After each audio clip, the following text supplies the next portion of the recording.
who is ready to solve some mysteries? I'm very excited for this. I was so excited when I played the demo for this game, and I can't believe it's taken me as long as it has to actually play the full game. But here we are today. So, very exciting. Hopefully it runs. The last time I tried to open this game, it did crash.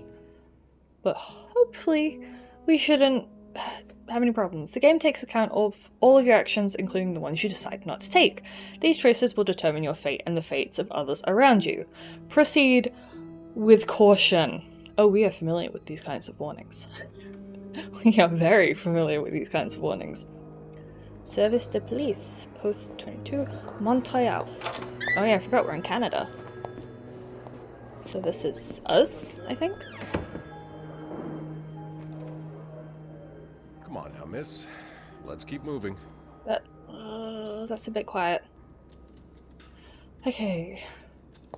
Ooh, a little bit of motion lag. Look at this guy's funny walk. So I'm presuming this is after the events. Here. Oh god. I can't. This is as much as I can move my perspective, which is really strange.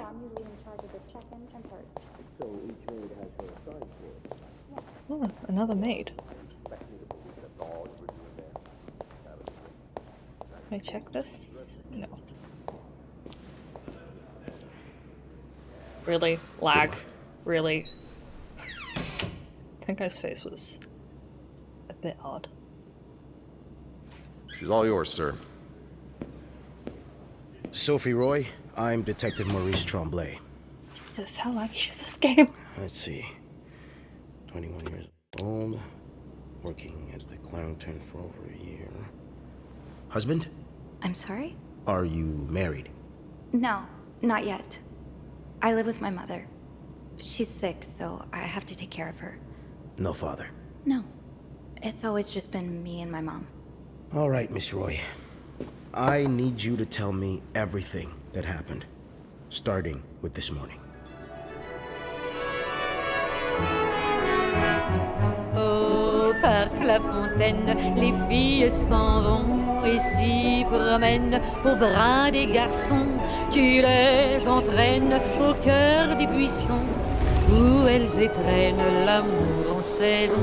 Tu les enchaînes dans un tourbillon de vrais poèmes, car dans les frissons naissent toujours les plus belles chansons d'amour. Au clair de la fontaine, j'ai vu dans tes yeux mille couleurs. Quand la claire fontaine s'amusait au jeu de nos deux cœurs. Document's done. Now just a bit of tidying up, and I can go on break. Ooh, the music's a little louder than the dialogue. 50s is way more likely. Yeah. It's a little sensitive. Inspect. That's a lot of money to owe. Just what did you get yourself involved in? Acknowledgement of debt. Okay, so we're definitely... Okay, we're in the late 50s. Date of acknowledgement, January 16th, 1958. Date of initial loan, January 2nd, 1957.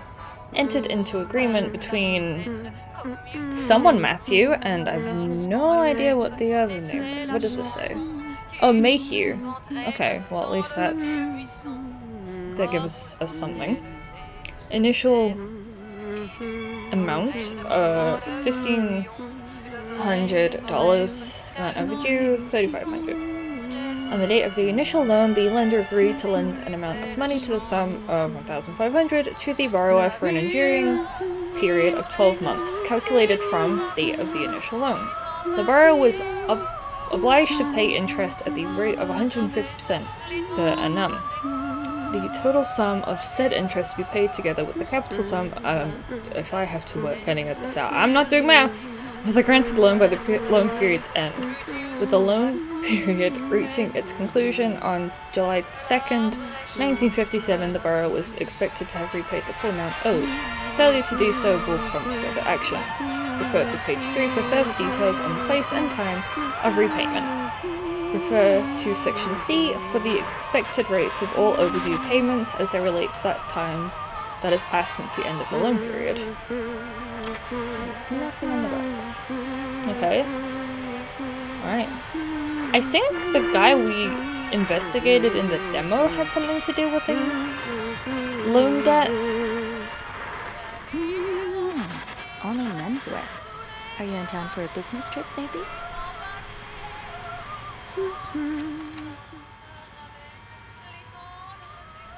You know me. You know my family. You've had a seat at our bar since the day we opened in '49. You're more than a friend to us. You're practically family. And while friends are polite to each other, family deserves more. Family deserves honesty. As such, I want to be as direct as possible in letting you know that you're down to your last chance. The $8,380 you owe us, plus 25% interest, is now 8 months overdue. My patience has worn thin. This isn't like one of your unpaid bar tabs. You came to us for help, and help always comes at a price. We've opened our pockets to you time and time again, and all you've done is take advantage of our goodwill and generosity. We'll come over, in person, to make our collection tomorrow. I'll be bringing along the boys, so we can all sit down and have a little chat. Just so you know, they aren't too good with words.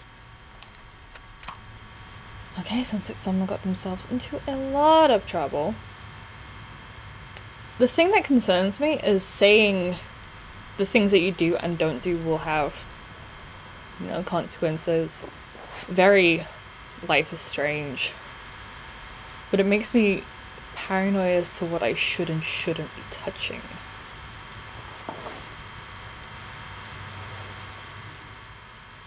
Oh, I'm actually cleaning. Ah! Wow! I didn't actually expect to be doing much in the way of cleaning. I think there was a little bit of cleaning in the demo.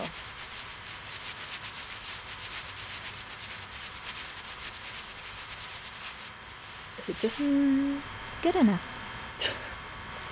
Yeah, good enough. Who can I call? No need to bother reception right now. Probably a bigger issue is leaving things for later and letting time pass. Yeah, that's fair. Banana. I doubt they'd discourage reading and checking things since that's the point of the game. Yeah, the concern is what is it that I should be investigating? Did I? Oh yeah, I could I'm inspect guessing you've this. seen better days. But you're obviously still important to someone. Oh my god. Physics. Physics. Oh my god, he jiggles. I love him. Look at his little face. Very cute. Can I make the bed? I can. Ooh. Wow. Ooh. Nice. Nothing like a well-made bed. It's kind of fun. Can't do anything with the TV. So there's nothing else I can check. Can I look out the window? Nope. Okay, there's another note. Oh. Let me do this, it's probably easier for everyone. Dear Mr. and Mrs. Mapleson, regretful as we are to have to resort to these lines of communication, our client and your neighbor, the owner of 88 32nd Street, has been ultimately evasive of our many attempts to reach out and collect our due debts. Specifically, an amount owed to us to the sum of $1,904.75. He has given us little recourse but to contact him through those in close physical proximity to him in the hopes that they can deliver a message on our behalf. We have little desire to disturb you and the other fine citizens of 32nd Street, but our business may bring us back to your neighborhood if it is not resolved quickly. The help of your kind community would be greatly appreciated. for us, and certainly for your neighbor. Kindly, Lucky Coin Financing. Huh. Oh, is that a boot print? Some form of shoe, I think, on the back. Wait, what? Oh. Cool. Ah. Room service. Damn, look at these prices. What is everyone's choice? Ooh, sundae. French pastry. Apple pie. Straight to dessert. Sounds good.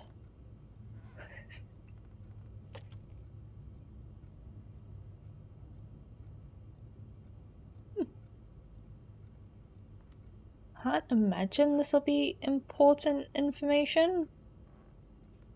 But you never know.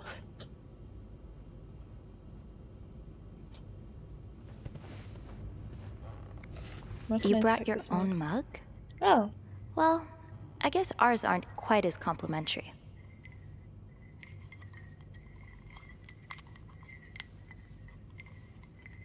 Why does it have a sound? To be fair, bringing your own mug to a hotel probably isn't the worst decision in the entire world. These prices are low. Yeah. Oh, I have to clean the toilet. Oh.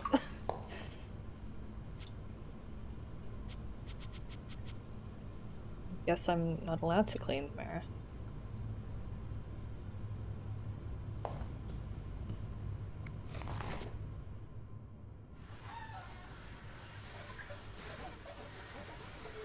It's weirdly satisfying, but also it feels like it's really And voila. Good as new. unnerving, considering. Why can I turn the wait?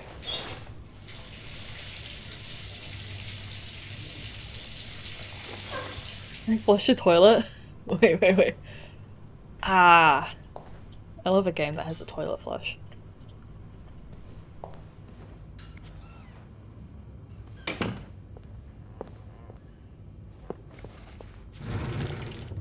Oh.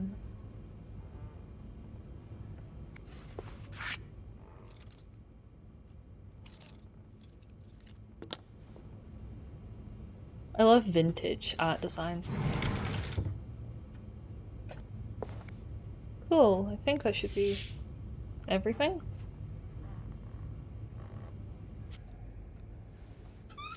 Thank you, Kyle.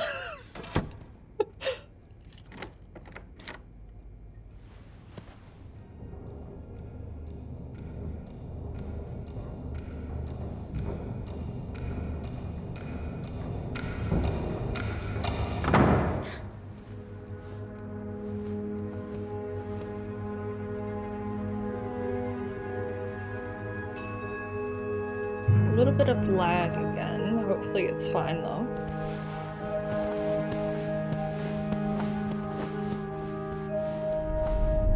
Have you heard about that nut house they want to build next door? Yeah, it creeps me out.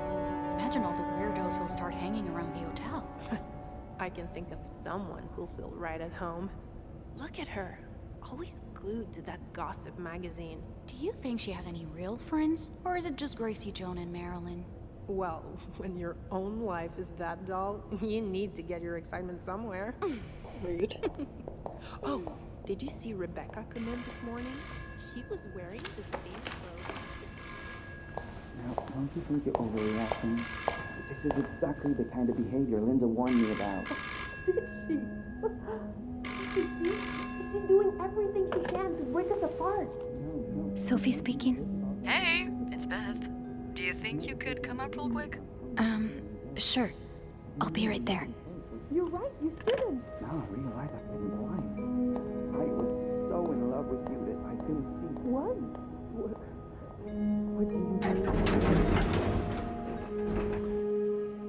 Okay. So sounds like no one's very nice to us. Oh god, lag. Let's see what Beth wanted to talk about. Tempting, but every penny adds up, Sophie. Now's not the time to pick up smoking, Sophie. Oh, Jacques.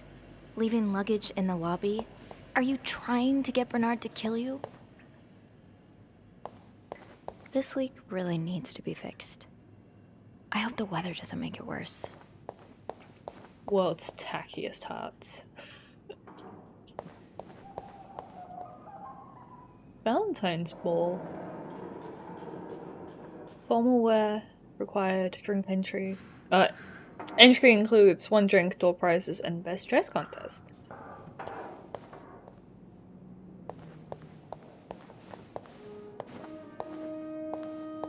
Hey, Beth. Hey there. So, who's sleeping? Sleep... what? You were whispering just now on the phone, so I thought maybe Eugene or Bobby were napping in the break room again. Oh, yeah, no. It's Jacques and Wendy. They were, in the middle of something. Ugh, it's so awkward when they start making out like no one's watching. Get a room. We literally work in a hotel. You said you need to see me. You said you Straight to needed the me? point. Oh, straight to business then. Sorry, it's just a busy day. I get it. It's been non-stop for me this morning too. Wanna guess why I summoned you here? I'm guessing there's something I have to clean? Obviously. But what is it? Oh my god, Chloe Price. Did a kid throw up again? God, no. Did that happen recently? Yeah, last week. I can still smell it. Feel it too. While I was cleaning, some of it got... I'm gonna stop you right there. Keep talking and you'll be cleaning up after me too. Oh. Sorry. Yeah, no, you'll be glad to know it's nothing gross this time. A nice gentleman decided it was time to redesign the lobby and helped us by knocking over that vase on his way out of the hotel. That's it? I would do it myself, but the last time I tried to leave the front desk, Bernard emerged from his lair to scold me about procedures and whatnot. Well, we can't have the beauty of the Clarington Hotel take absence from her throne, can we? Oh, the people would riot. Bernard especially. Bernard's hardly the people. Anyway, I have to get back to work. There's a mop in the supply closet next to Bernard's office, I think. Thanks. I'll see you around. I don't think it actually is, but that sounds so much like Ash. I don't think anyone in this game is anyone, at least that I know of. But I could be wrong. I'm sure there's an IMDb page somewhere about it. Bernard still leaves these around the front desk? Guess he didn't hear Beth when she swore she'd burn the place to the ground next time she had to suffer through one of his sermons. I'm getting Life is Strange flashbacks. Clout Class Clarington. It's in the name. Okay. Good for you, I guess. So what is this? Oh. What? Haunted hotel. Some days I'm convinced the Clarington is haunted. It's not that I believe in ghosts normally, but there have been too many incidents for me to rule out the possibility completely. Just this morning I was waiting for the elevator on the 5th floor when I heard a loud bang behind me. Like someone shutting a door, but with more force than I've ever heard a person use. I looked around, but there was no one to be seen. Am I just imagining things? Trouble in Paradise. I overheard Wendy and Jacques arguing in the break room. From the sounds of it, Linda got to Jacques' head and convinced him that Wendy was flirting with some of our guests. I couldn't believe it. Anyone who's been around them for more than a minute could see how much Wendy loves Jacques. She would never do that to him. Beth's banter. Even if it's only a few minutes out of my day, my chats with Beth are always a highlight. She called me up to clean a mess made by one of our guests, which gave us a chance to catch up. I don't think I've met someone who can make conversation seem so effortless. Effortless! Jesus Christ, why has English left the chat? Again. Beth has a witty response for everything. It's too bad maids aren't usually allowed in the lobby. Chatting with her every day would be a great way to start my morning. Ah. Okay, our colleagues. I think we read these last time, but they might be slightly different than the demo, so I will give them a go. Anyway, Beth. Beth has been the hotel's receptionist for as long as I can remember. In fact, hers was the first face that welcomed me when I took my first step inside the Clarington. She knows this place like the back of her hand. Beth can be fiery, which doesn't win her much love from Bernard, but most guests adore her for her magnetic personality, and that's something Bernard can plainly see. We don't get the chance to chat as often as I'd like, but when we do, it's always a blast. I only wish I had even half of her wit so I could entertain her as much as she entertains me. Oh. Shush, Kyle. Bernard. Bernard is the Clarington's manager, the big boss.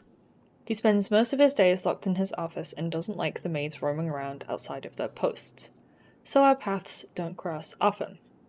Lately, he's been hell-bent on getting the hotel back in shape, whatever that means. And there have been a lot of changes around here as a result. He's enforcing employee rules more strictly than ever, and dropping God knows how much money on renovations. The stress is practically radiating off of him. Linda. Linda is the Clarington's governess, Bernard's second in command, and it's easy to see why.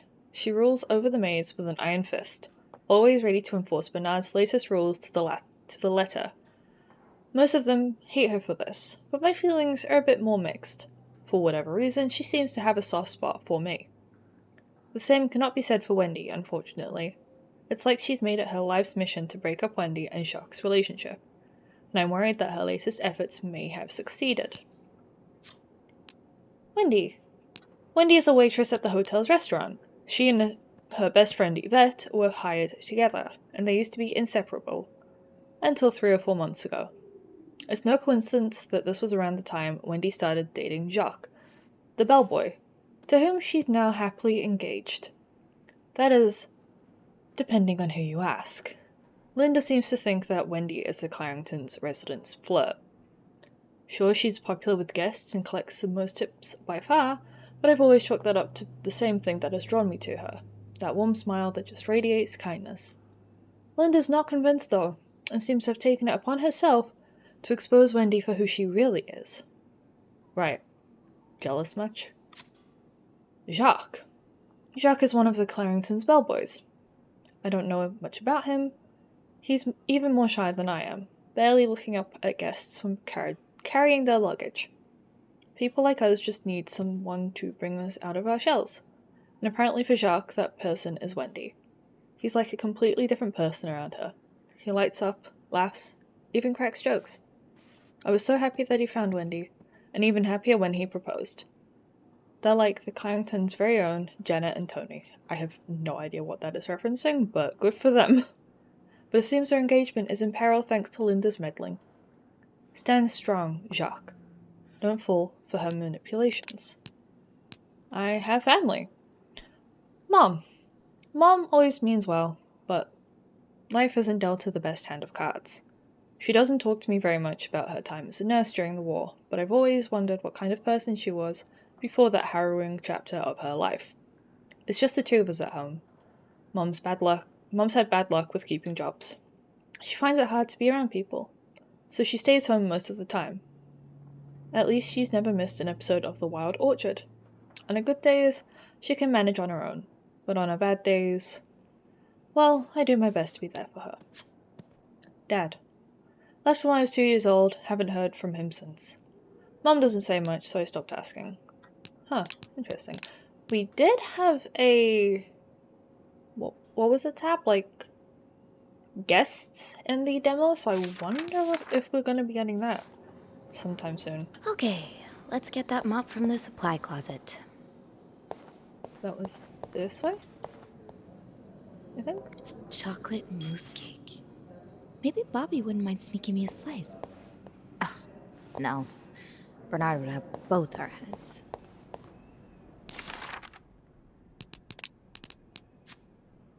Bobby. Bobby is the head chef in the Clarington's kitchen. He takes care of all the restaurant orders and the meals ordered through room service. I love walking by the kitchen doors any chance I get, just to enjoy the smells of whatever Bobby's cooking up. but linger too long and you'll get an earful. Or worse. I do not want to spend another afternoon, where the hell did I get evening from? Cleaning macaroni out of my hair.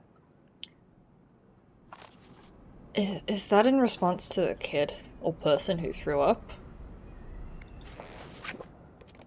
It's the same as before. I don't know whether or not I should try and open these doors. I don't know what it will do for me. That smell. If only we were allowed in there. Try this one. Probably can't go in here either. Poor Nicole. Nope. No one should be stuck cleaning up the reception hall after a ball, even if they did draw the short straw. Linda's been putting these everywhere lately. It's weird that Bernard allows it. Linda, the woman who is trying to tear an engaged couple apart? What? Okay. Protect the family. Say no to divorce. You can be divorced against your will. Women and children suffer most in divorce. You lose your succession rights in divorce. The wife's pension rights are lost in divorce. You lose your right to the family home in divorce. Okay, Linda. Oh god, who's that? Linda, Wendy's great at her job. Guests absolutely love her and... Not just guests, apparently. Oh, god damn it, Linda! I only like her because guests like her. Making sure guests are happy is my job, after all. You don't seem to care whether I'm happy.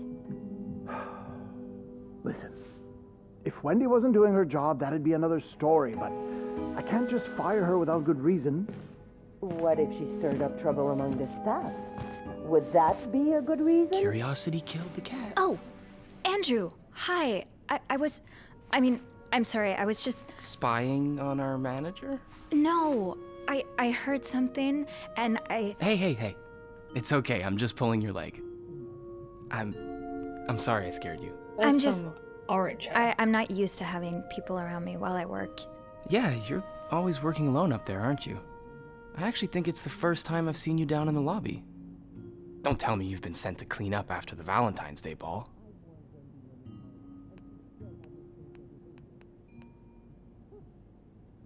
No, Beth called me. A guest knocked over a vase and made a mess in the lobby.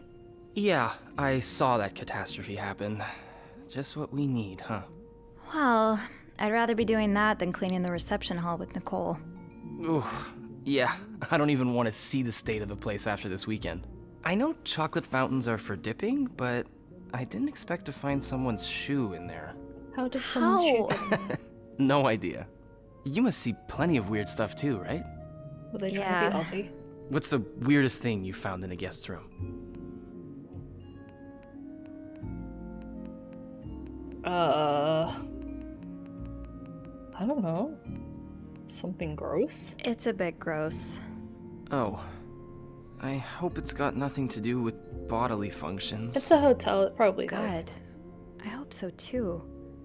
A few weeks ago, I walked into a room and found the trash can filled with cucumbers. Okay. Like whole cucumbers. And some of them were carved, and I threw the whole trash can out that day. Don't tell Bernard. I won't. Lovely. Oh. Don't want to think about that. I better go help Beth. It's hell here with the snowstorm. It's okay. I need to, Yeah, all right. Take care. You too. Bye-bye. If it wasn't enough having to deal with endless letters of advice from Raymond. Raymond? What does he want? He wants me to lower room. Why can I open that? I don't think opening that is a good idea. Let's see what we have to see about Andrew. Andrew is the concierge and receptionist for the Clarrington. He's intelligent, professional, kind, and well-mannered, which easily makes him Bernard's favorite. But he knows how to have fun when no one's looking. Whenever I see him, he's either dashing off on his latest errand or burying himself in a book. So we haven't had a lot of chances to socialize at length. When we do, though, it always feels easy, like talking to someone perfectly attuned to your wavelength. Maybe I should ask him for some book recommendations. It would be nice to have more reasons to talk to him. Oh, Sophie's got a crush. Okay. Andrew's ambush. Oops. So, Andrew caught me eavesdropping on Bernard and Linda, who was once again complaining about Wendy. Thankfully, he didn't make a big deal out of it. He doesn't seem the kind to judge. He's actually quite nice. Easy to talk to, fun to tease, and funny in his own quiet way. I hope I'll get a chance to talk to him more. I get the sense that there's a lot more to him than he willingly shows. Now, come here. Is this the kitchen? Bobby made it very clear he doesn't like anyone walking into his kitchen uninvited. Stairs, exercise. Elevator, convenience. Yeah, elevator wins this time.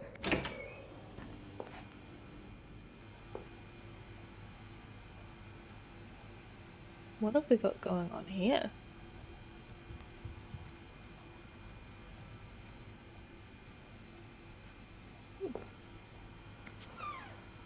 Oh, what is it I need?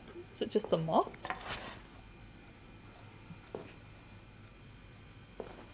No bucket? Just the mop. Okay, Sophie. Time to clean up that mess. Feels weird to have to click with my mouse to open doors and stuff. Like, I know that's somewhat normal, but I'll have a word with I'm so used to using E to interact. There's something so peaceful about looking out at a storm. From the inside. Where it's warm. Kinda And dry. creepy.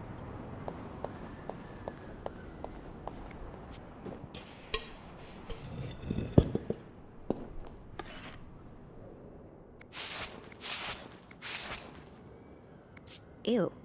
I better throw that away. But it has writing on it. But... Okay. How do I... Ah. What? Oh, hold it down. A film roll. The guest must have dropped it when he knocked over the vase. Probably should return it to him.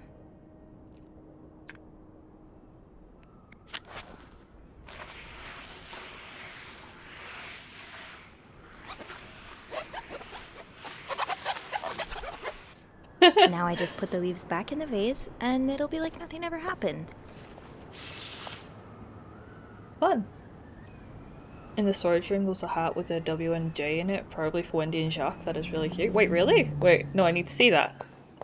I must see that. I understand, That's Mr. fine. Ramsey. I wish I could make the snowstorm disappear. I really do, but sadly, that's not within my power. Beth, who knocked over that vase? Mr. Spade. Mr. Spade? Well, I can check with the airport and let you know when flights resume. Until then... Yes, I know. You've said that already. But... no, that's very unlikely. Lost and found. Well, you're While welcome to cleaning up speak the to my mess in the lobby, I manager if found a you'd roll like. of film I'm on the sure he'll ground. be I'm guessing thrilled whoever to knocked take over the a look at vase must have dropped it. With Beth's help, maybe I can figure out who it belongs to and return it to their room. We usually keep lost items at the front desk, but bringing it back myself would only take a few minutes out of my day, and might put me a few steps closer to Employee of the Month. He doesn't have a phone. He's a bit... Beth said the guest was a Mr. Spade. The film roll probably belongs to him. Wait, I'll come back. Should be able to find his room in the logbook. I'll come back. I want to see. Can I put the mop back while I'm over here? Ah.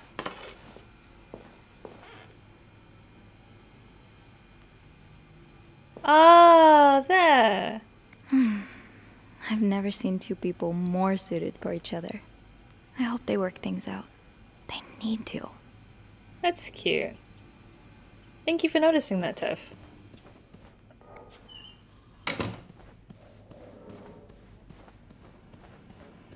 My walk. Why do I walk like this? Hi Beth, how's it going? So, which room are you staying in, Mr. Spade?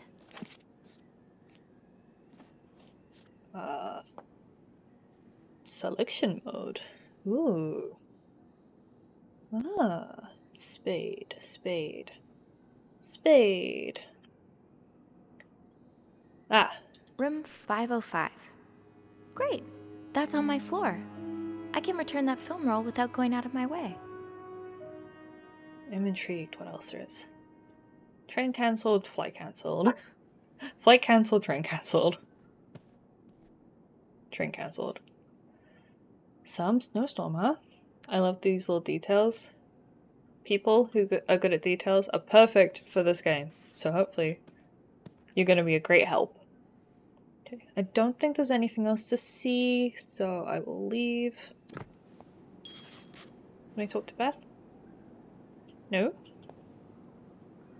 What was that? Wait.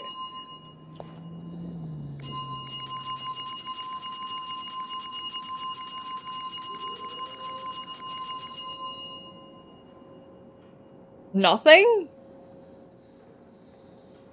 Have the devs ever played a video game before? What is this? Can I play chess? Can I play chess? No, that's fine. Okay, off to room 505. I felt bad bugging Beth while she was in the middle of an important phone call, but like always, she came through. The logbook says Mr. Spade's in room 505. I was just in the middle of taking care of the 5th floor before my break. I can return the film roll and get back on my schedule. Or to my schedule. I should go to the 5th floor to return Mr. Spade's film roll. What do you mean, pal? What do you mean, why am I like this? Was this like that before? Could I clean that up?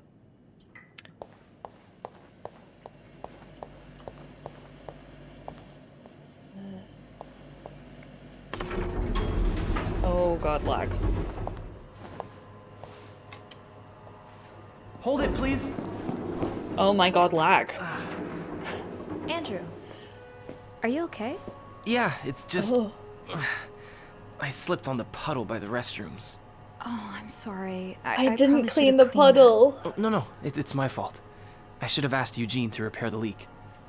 Which floor? Oh, well. 6th. That's fine. Thanks. And this is why we need to What's the big consider rush? everything. I need to bring this to our VIP So thank you guest. for following. The one who rented the entire floor. Oh, is it that British man I keep hearing about? British man. Okay, right. The fact that I said it out loud as well, I was like, I wonder if I could, and I didn't. It's fine. He's sort of Famous? a celebrity, isn't he? He sure acts like one. I wouldn't want to be that poor assistant he keeps shouting at. I wish I was assigned to clean his room. Can you imagine the weird things I'd find? Be careful what you wish for. I wouldn't be surprised if the man kept a few skeletons in his closet. Can't you tell me who he is? I've never actually met him.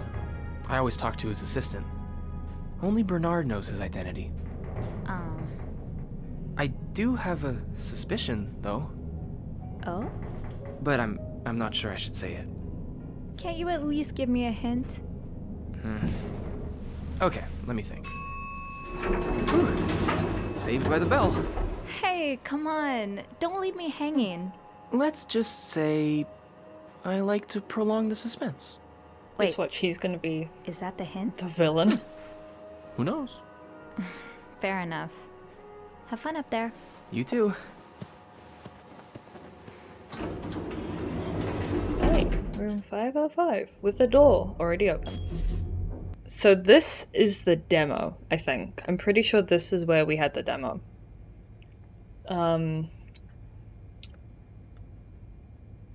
So this might play out the same way as the demo. We might have something different. So this is gonna be really interesting to see. What? Eugene? Oh, Eugene is in charge of the hotel's maintenance. Pretty much everyone likes him. He's friendly, hardworking, and does his job well. Anytime I've needed help, he's been happy to lend a hand. Since the renovation started, though, his usual good mood has lost some of its spark.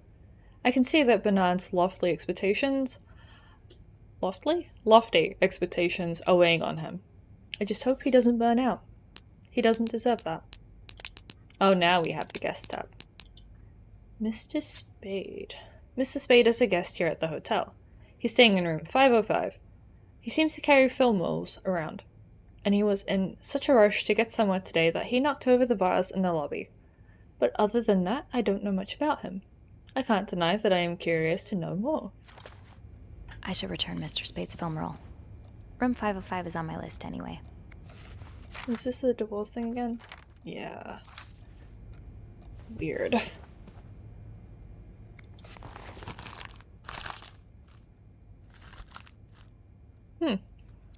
Let's have a look at this. The Montrealer. 31 pages. Montreal, Monday, February 17th, 1958. 10 cents! Oh god, why are you moving? 19 arrested in deviant raid. Montreal police arrested 19 persons in an early Saturday raid at Manny's Lounge, located on Stanley Street, downtown Montreal.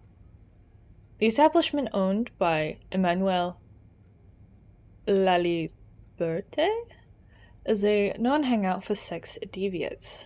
Montreal City employee, a court official, and 2 teachers were among those seized. Oh good, a good bunch then. According to official reports, Lieutenant Sylvain, oh my god, French names,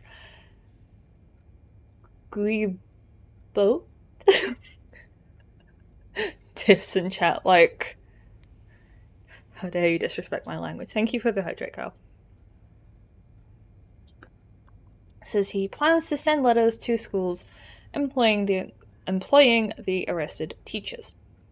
School principals, parents, and fellow teachers should prevent such people from being in close contact with youngsters, he said.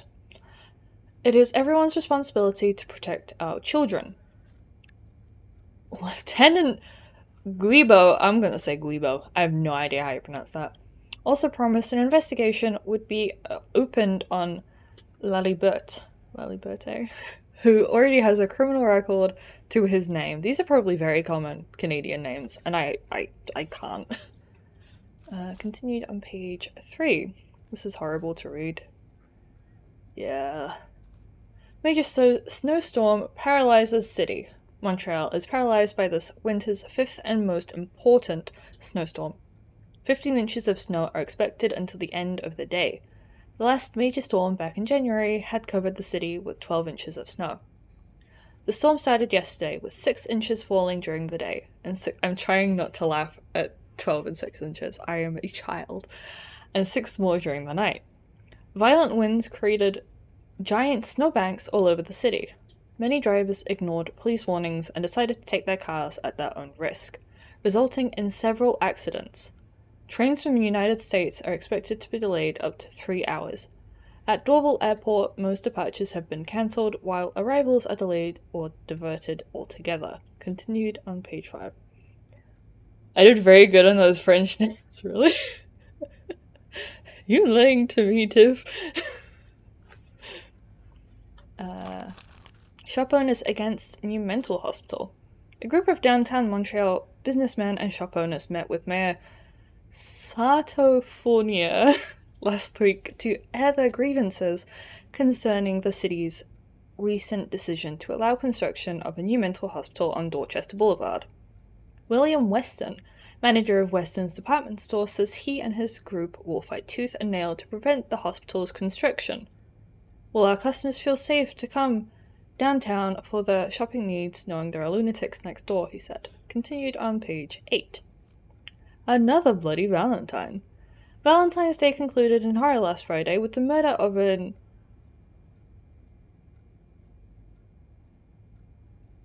Outremont resident. A worried neighbor called the authorities at 11:15 p.m. after hearing loud shouts from next door. When police arrived, they found the lifeless body of a 34-year-old man. Authorities have refused to identify the victim or provide any details about the circumstances of his death. No suspect has been apprehended yet, but Detective Lieutenant Maurice Tremblay asked anyone with information to come forward as soon as possible. Okay, so this is obviously it, because at least one of these people, so one of these 6 deviants, or perhaps the murderer, is in this hotel. Right. Okay. This looks like it's going to be a fun time to read. Does your personal hygiene worry you? Are those worries bothering your husband? Off to a great start. Stop worrying and save your marriage with Lysol.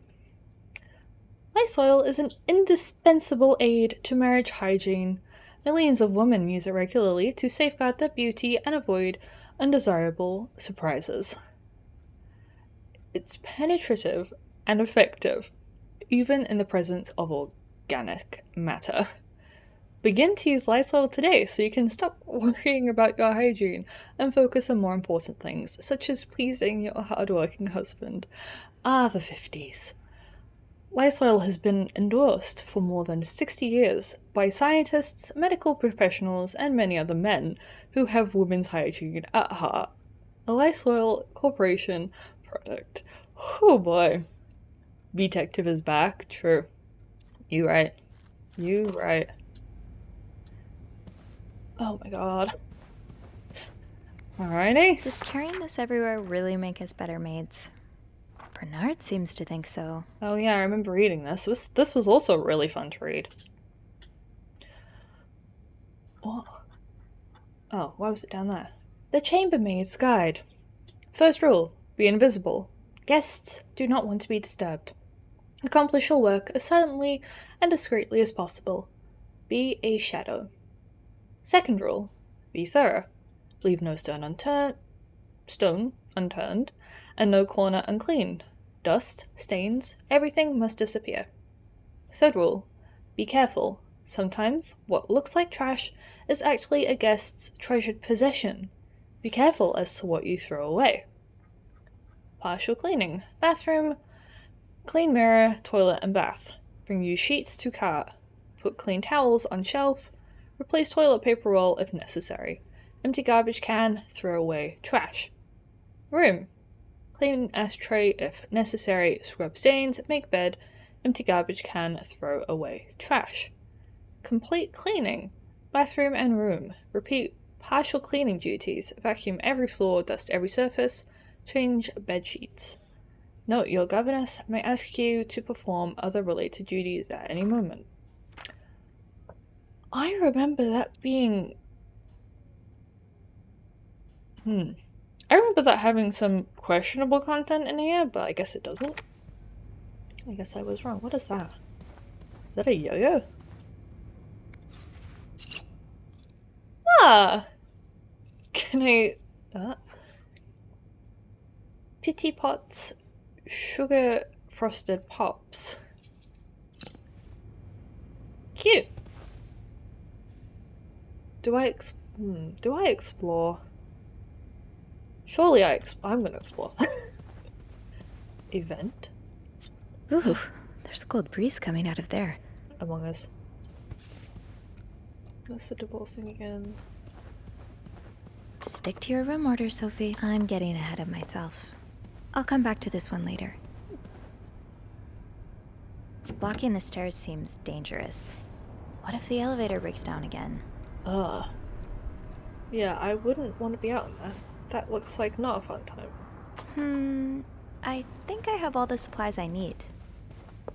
There's no sprint button. Not that you would be sprinting as a maid in a hotel, but I wish there were a sprint button. I'll get back to you in a second. I'm just scared of missing things. You know I like to be thorough. Did I miss something in here? I should move on for now, but maybe I can come back later if I have a spare moment. Okay, here we go.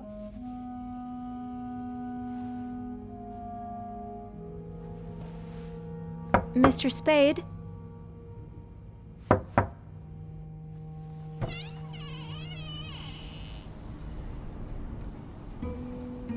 Mr. Spade?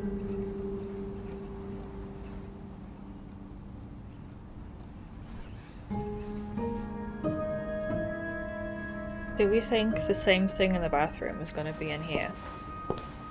In the full game as it was in the demo. Oh, looks like it. Uh-oh.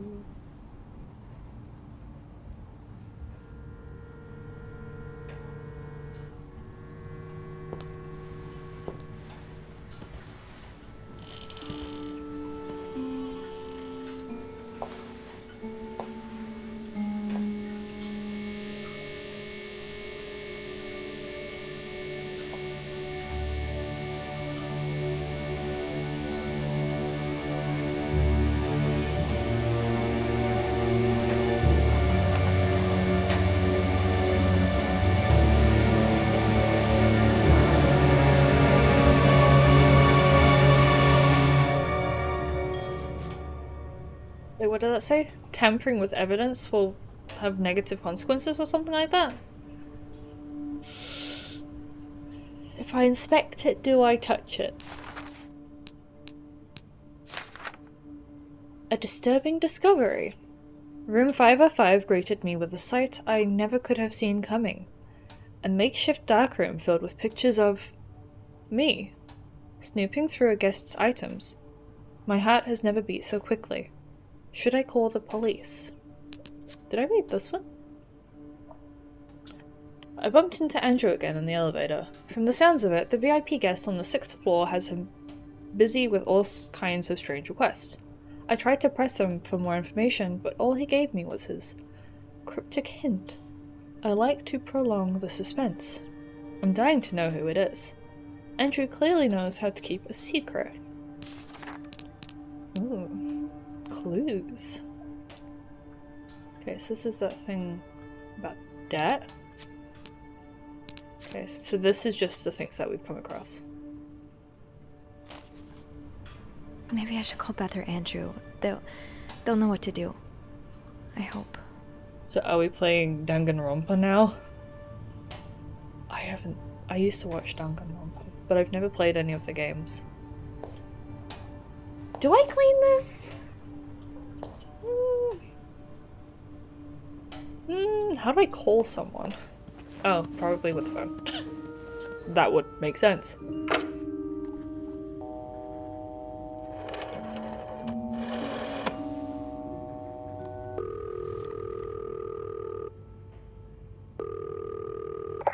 Clarington Hotel reception desk, Beth speaking. What can I do for you on this very fine day? Okay, in the demo, we asked for Andrew's help. I think we're gonna ask for Beth's help this time, just to see if there is a difference. I can't remember what the result was in the demo. But I want to see what Beth has to say, so we're gonna try that. Beth, I need your help. Sophie? What's going on? I think Mr. Spade's stalking me while I work. Really? I knew it! What do you mean you knew it? I mean, I knew there was something fishy about him. He just has creep written all over his face, you know? How did you find out? He took pictures of me. I found them hanging over the bathtub. He set up a kind of dark room. Pictures of you? Doing what?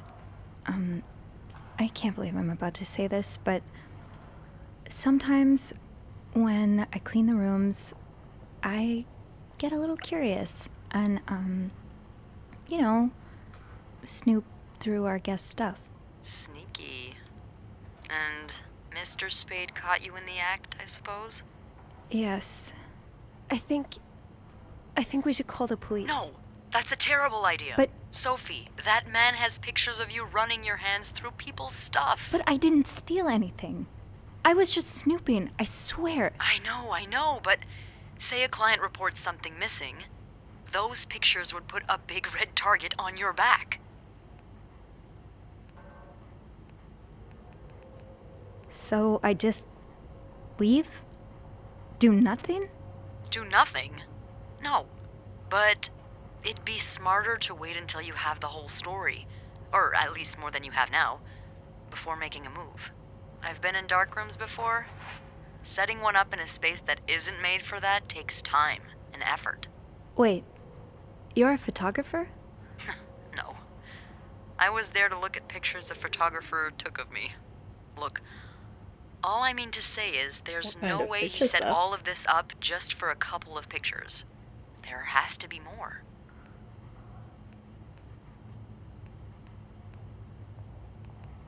You want me to keep digging around? Well, there are pictures of you snooping. So why stop now? Beth? That is a fair. I loosen mean, up a she's not little. wrong. No one's dead. Yet. Any idea where I should start then? Well, now that I think about it, I'm pretty sure I remember Mr. Spade asking for the combination to his room's safe. I bet you anything there'll be more pictures in there. Do you Maybe, have the safe but code? I don't have the code. Give me a minute. I think we had to find it last time. But it would be quite helpful if Beth could just tell us it. Those idiots. What? I can't find the combination list. The night staff's probably lost it again. Anyway, we always ask that clients write down their code somewhere so they don't have to call reception a dozen times. Maybe you can have a look around the room, and I call you if Mr. Creep comes back. You know, so you can get out of there in time. Okay. Yeah. Thank you. This is actually going to be timed. Oh, and Beth? Mm-hmm. Please keep this between us. Of course.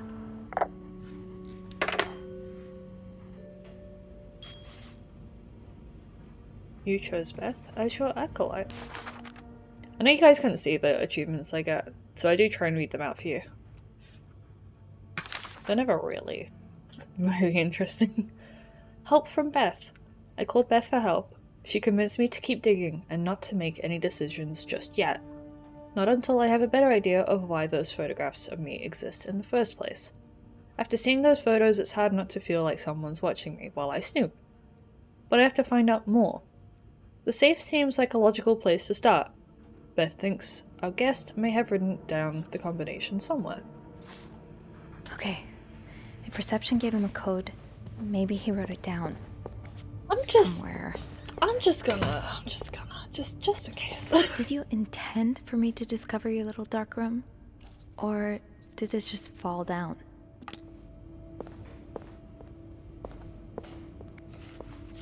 I'd forget my own head if I didn't write everything down.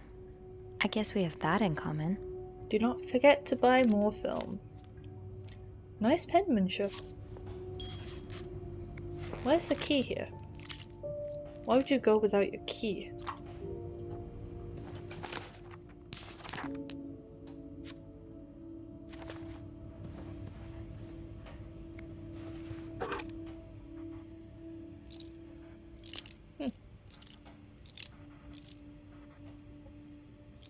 Spin. Why can I throw that away?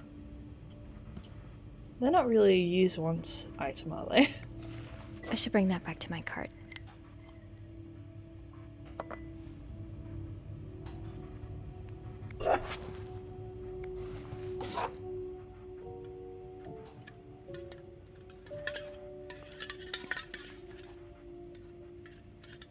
I love details like that. That's so cool. Is that a stain? Is my job not to clean up stains? Okay. Yeah, I'm not gonna try and say that. I'm not gonna try. But it's a French to English and an English to French dictionary. Nothing to say about it though.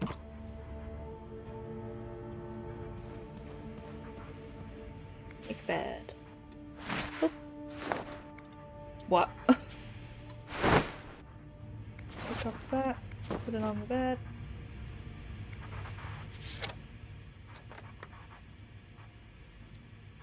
"99th Infantry Division, Belgium, November 1944.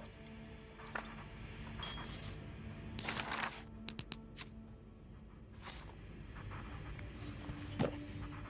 Birds of North America.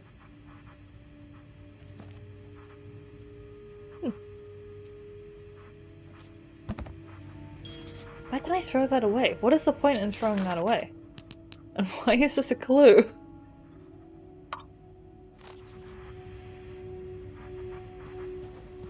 Goddamn Ryan, isn't it? What is that? Oh. A mirror, which I apparently do not have a reflection. Hello? Oh.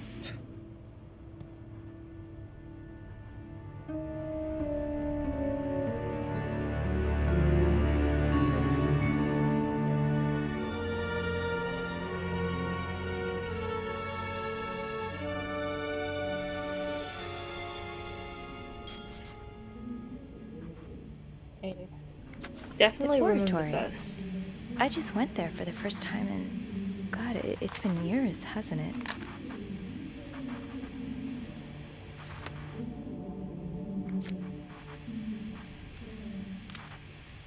Two tickets. Not one. The lake. What's in the lake? Beaver Lake. I took Mom skating there just a few weeks ago.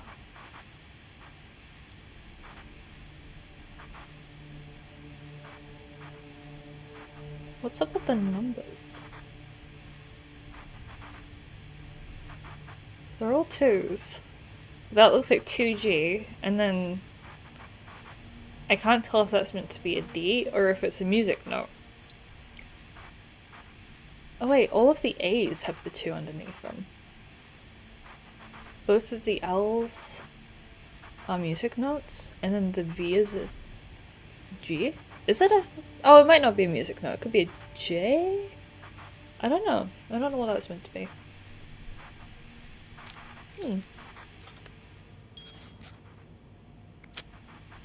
Special occasion, wedding, funeral.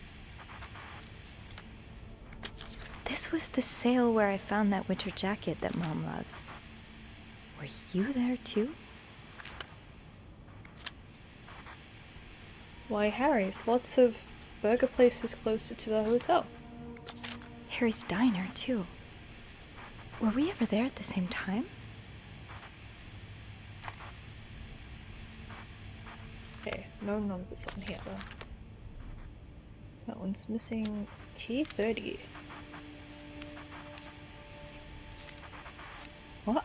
Why is there an upside down T? I think that's everything.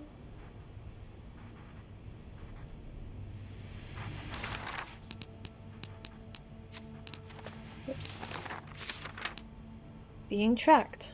That map on his wall just makes everything weirder. Every thread points to a place I visited lately. But what does that mean? Is this a series of wild coincidences? Or am I really being stalked? And if I am, why me, of all people? Okay, Sophie, just stay calm. There has to be a rational explanation here. I just need to find it. Wait, oh, there's a book. Are you on or off?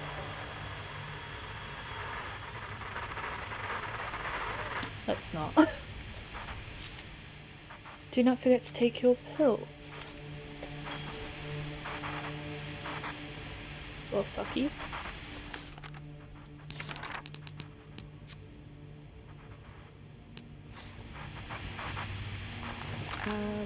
Request to move to 507. Why did you want to change rooms? February 15th, 1958.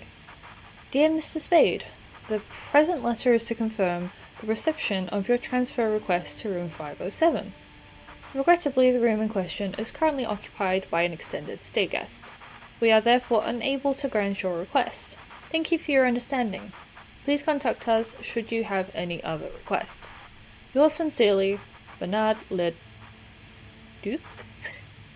Hotel Manager. Okay, and on the back it says Lindsay's address, Infantry Division, year of hospital discharge. Okay.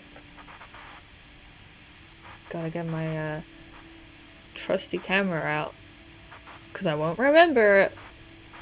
We know I won't remember that. Can I turn this off? The storm must be getting worse. Very annoying. I hope Mom's not too bored without her TV shows. Binocular.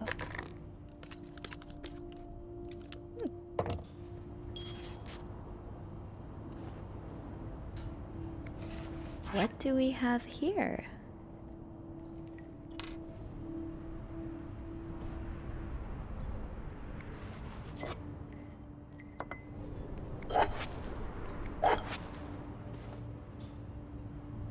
Did I pick up the key? Picking up the key sounds like a bad idea. Oh. Oh, I forgot about this. And they were roommates. One room, 2 women, and so many secrets. I mean, we have to read this again, obviously. Brigitte Boswell. No one at school suspected what took place once their door was locked. What the hell is that sound?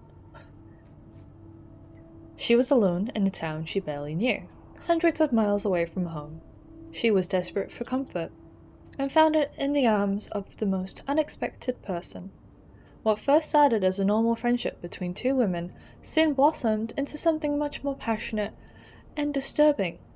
This is a tale of love and desire like you have never read before. Out of her own experience, the author, working under a pseudonym, tears the curtain from one of the gravest threats to modern social morality. The strange love practices trapping unwary girls today, particularly in our larger cities.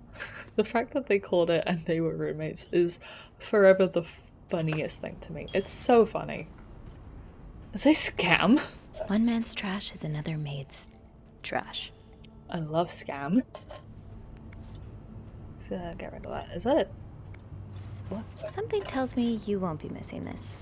I have to hold it down. I should remember that. Is this a floor of the Clarington? Housekeeping. 10 AM to 4 PM. Room service night mostly.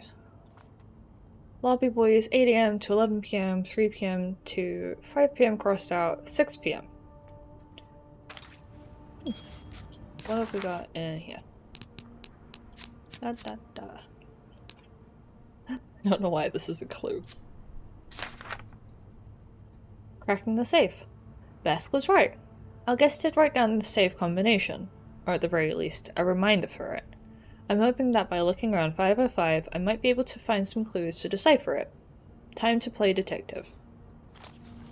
Okay, so which one has Lindsay's address? Is that your real name? Jesus. Why did you check in under Mr. Spade? Dear Mr. Morgan, you have to stop writing to this address. Lindsay died 2 years ago. I do not know what happened between the 2 of you, but please let us grieve in peace. Thank you, Lindsay's mother. Yes, please. Wait, her address?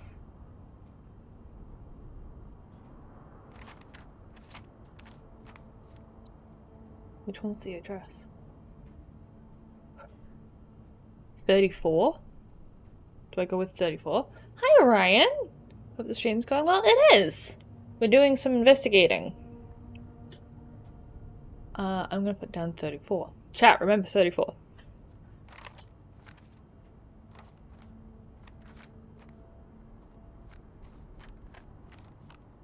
I'm so easily amused. What's this? Ooh.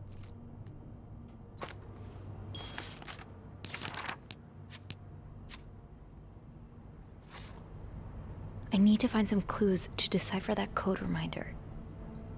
Okay, so it was 34. Oh, yeah, that's what the key unlocks.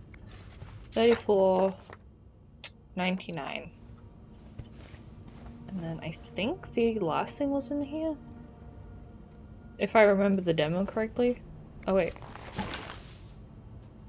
Yeah, it must be in there. Key, please. Thank you.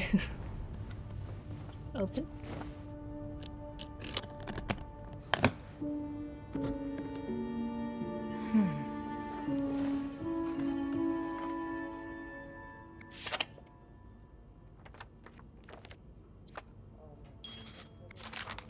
You spent 10 years in a psychiatric hospital. And it looks like you left with a long list of diagnoses and prescriptions. Discharge summary: Paul Morgan, record psychiatric hospital, Syracuse, New York. Patient: Morgan Paul W. Sex: male. Date of birth: 19th 7th. I can't remember what 7 month is. 1924. Date of admission: 11th of November 1947. Date of discharge: 23rd of the 8th, 1957. So do I go with the 23rd for that, or 57? Because it was the date of discharge that we need to remember. Probably the 57. So what we've got: 34, 99, and then either 23 or 57. Attending physician: Edward Hurst, MD, psychiatry. Discharge diagnoses: anxiety neurosis, character disorder, chronic insomnia, short-term memory loss. Hospital course: patient initially admitted for service. I can't speak. I can't. Nervous breakdown. Patient displayed erratic behavior and mood swings, occasionally aggressive. Patient non-responsive to shock treatment. Neither insulin nor electric. Insulin? Wait, as a shock treatment? Patient condition improved after new medication. Medication: meprobamate, 400 milligrams daily. Phenobarbital, 50 milligrams as may be required. And that's all that can happen. Close that. Hopefully I can... Right, I can't lock... Oh shoot. Is he here? What? No. Beth, you said you'd call if Mr. Spada was coming back to his room. Oh, yeah, I did say that. Thanks, Beth. Sorry for the fright. Oh my god, Beth. I nearly had a heart attack when I heard the phone ring. I didn't mean for it. I was just so caught up in the thrill of it all. I had to check in. Thanks, Beth. Did you find more pictures of you?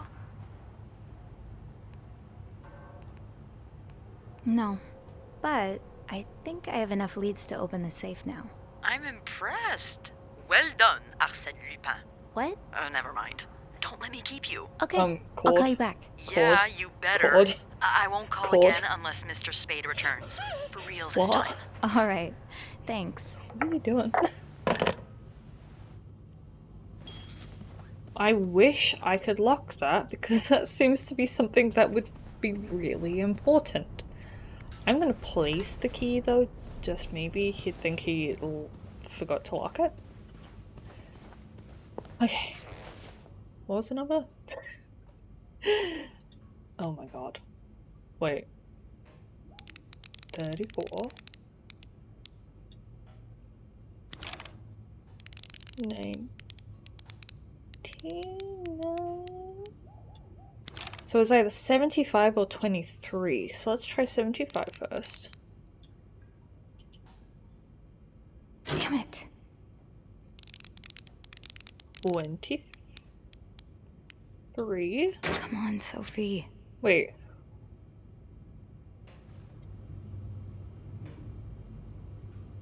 What? Wait, hang on. Did I? What? 42. Oh, it was the date, not the... I thought it was 57, not 75. Oh yeah, but that's telling me 42. I thought I was supposed to do the number of the not infantry. Infantry? Wait, yeah. Yeah, division. So that would be 99. Why did I think it was 75? Obviously this is in the 50s. I'm so stupid. So do I try 99 still?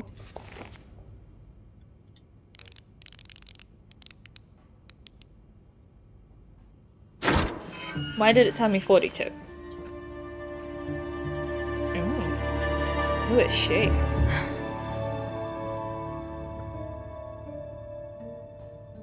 opened the safe. the achievement name is not safe for work. Oh, that's funny.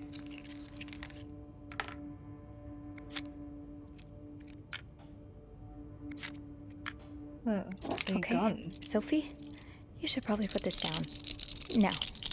Shoot myself. Do it. Do it, Sophie. Okay, what's this? M and H. S. M and H. Who are they? Are they guests here? Okay. Wait, second 14? Oh, so this is American now. So 14th of February, 58. 12:30 a.m. Arrived at the hotel. Room not ready yet. Had to wait in the lobby. 2:45 p.m. M and H came in, both nicely dressed, and was holding a flower bouquet. Heard them talking to the receptionist, saying how nice the oratory was. Picked up some flyers to find out what oratory they were talking about. 3:10 p.m. Room finally ready. No sign of M or H. Decided to unpack and install my setup in the bathroom. 6 p.m. Still no sign of M and H. Have probably gone out again. 8:20 p.m. Finished developing this afternoon's pictures. 11:55 p.m. Unable to sleep, heard weird noises from the corridor. No idea who or what it was. Oh my god, there's pages. You're oh dear going god. through their trash? Okay. You really want to find out what M and H are up to, don't you? So 15th, so this is the next day. 10:20 a.m. M and H arrived at the hotel's restaurant and ate a quick breakfast. 10:35 a.m. M and H left the hotel and got into the taxi. Tried to follow but had no money for a cab. 12 a.m. Found a pawn shop to get some money but no idea where M and H went. 12:55 a.m. Back in my room. We'll have to kill time until M and H return. 5:40 p.m. Spotted M and H entering the hotel with Western shopping bags. 6:10 p.m. Found M and H. If I have to say M and H one more time. Eating at the hotel's restaurant. 6:25 p.m. H left for the bathroom. M exchanged a few words with a woman and her child. 7 p.m. M and H left the restaurant, probably turning in for the night. While leaving, H emptied her pockets in the trash. Oh, H emptied pockets in the trash. Do we actually have a gender for which is which? 7:05 p.m. Searched the trash. Found a receipt from a place called Harry's Diner, with drawings and weird symbols on it. 8:35 p.m. Took a coffee at Harry's Diner. Showed picture of M and H to waitress. Waitress remembered them. Said M used to be a regular about 10 years ago. 10 p.m. Back in my room, tried mapping M and H's movements since their arrival in Montreal. 11:40 p.m. Unable to sleep again, heard someone exiting room 507, but did not hear the elevator.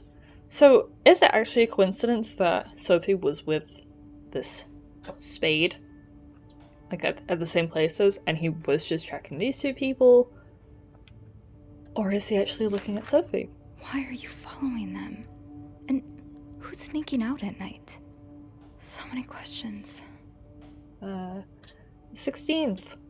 10:15 a.m. M and H arrived at the hotel's restaurant for breakfast. 10:45 a.m. M and H left the hotel and got into a taxi, followed them to a place called Mount Royal. 11:30 a.m. M and H went skating on a small frozen lake, fell on the ice while trying to take a picture. H might have seen me. 1:05 p.m. M and H ate at the lounge and left a ticket on the table. Ticket has weird symbols on it, just like Harry's Diner receipt. Okay. So the A and the music notes and stuff was from these guys. 1:30 p.m. M and H decided to leave because of the snowstorm. 2:10 p.m. M and H arrived at the hotel shortly after me. H looked angry. Something happened during the taxi ride? But what? 5:20 p.m. No sign of M and H since early afternoon. Tonight we'll try to find out who's sneaking out at night. Creepy, creepy, creepy. Here's that.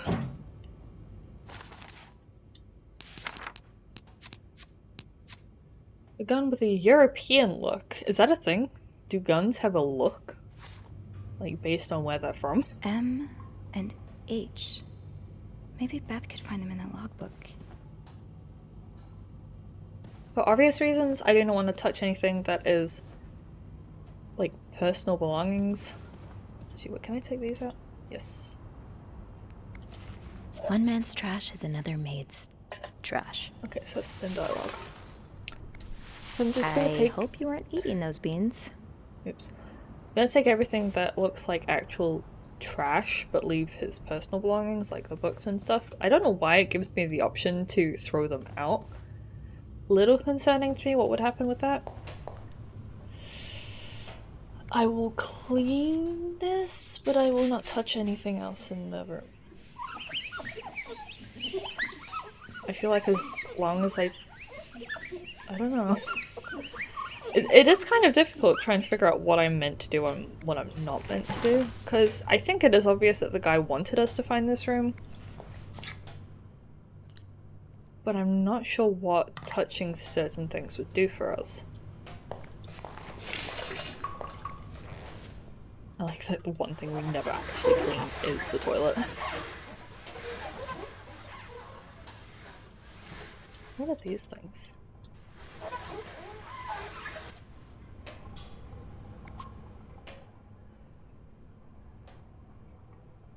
Yeah, I'm not gonna touch them. Probably the worst things to touch in here.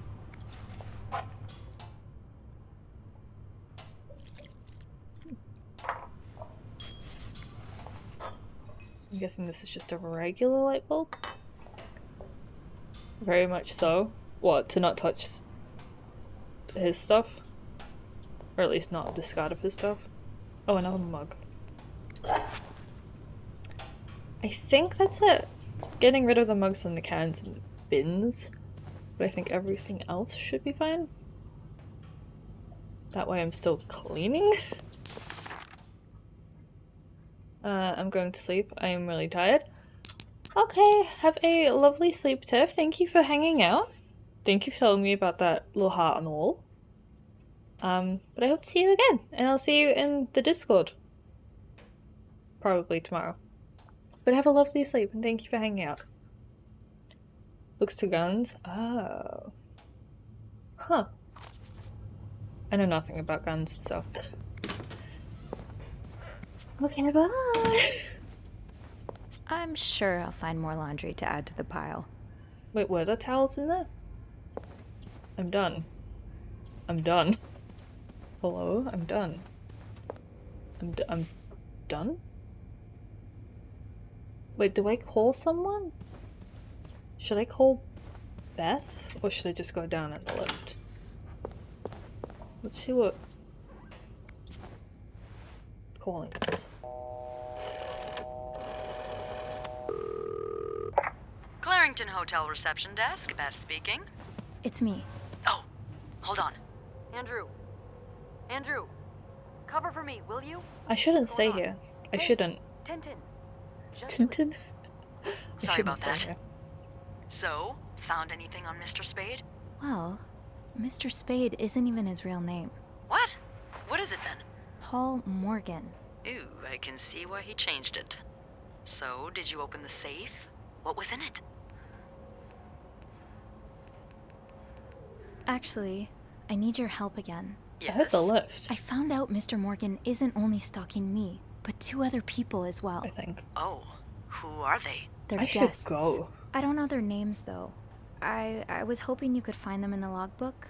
Well, Snoopy, although it may seem like it, I'm not actually clairvoyant, so I'll need something to narrow the search. Do you know anything about them?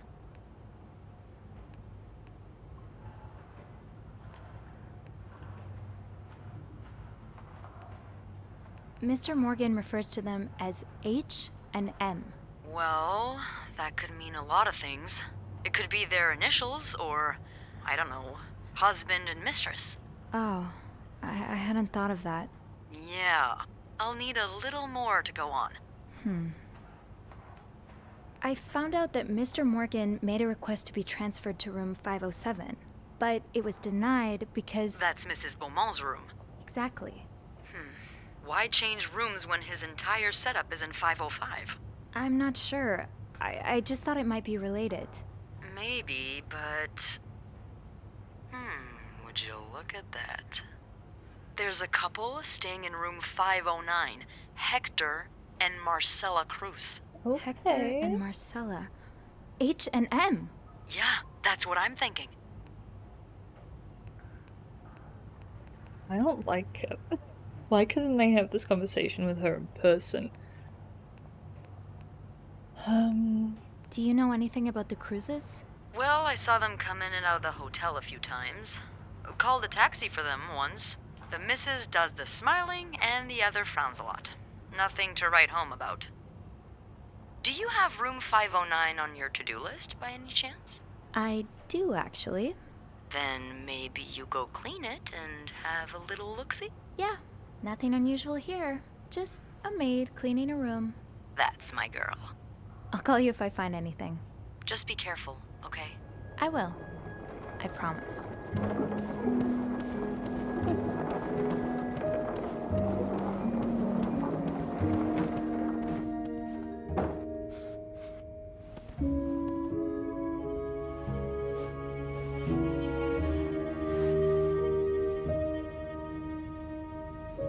Am I missing a... I must have forgotten my keys in the break room again. oh my god, what are you doing to me?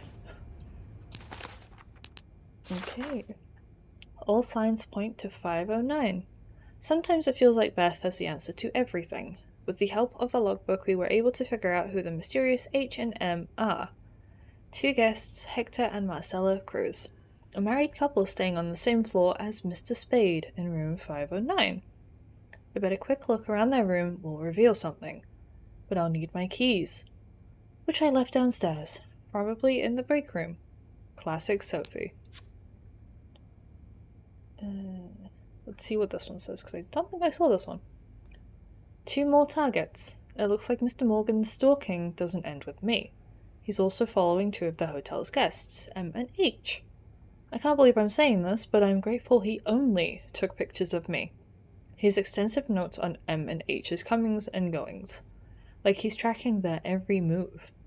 I need to find out who they are and what we have in common.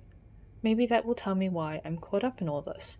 Hopefully Beth can help, or at least reassure me that men like this get what's coming to them. False alarm. The phone ringing may as well have sounded like a gunshot for how much it spooked me. I picked up, expecting reception to tell me that Mr. Spade was on his way back up. But it was just Beth, eager to hear more about what I'd found. I appreciate her investment, but I had to make a promise not to call again, barring a real emergency. This whole thing is far too nerve-wracking. Okay, and then we read that. I'll need my keys to enter room 509. I should probably check the break room. Okay, we can do that. We can do that. I like how I still have these 4 mugs. They're coming with me. They're not even going in the... Let me just close that. They're not even going in the little maid's trolley I've got. They're just coming with me. Maybe I shouldn't wander around with my pockets full. Is there anything I can put down? Where am I meant to put down mugs? It wouldn't let me. Oh, it has to be on that little tray though. I see. Okay. As I was saying, let's go to the break room.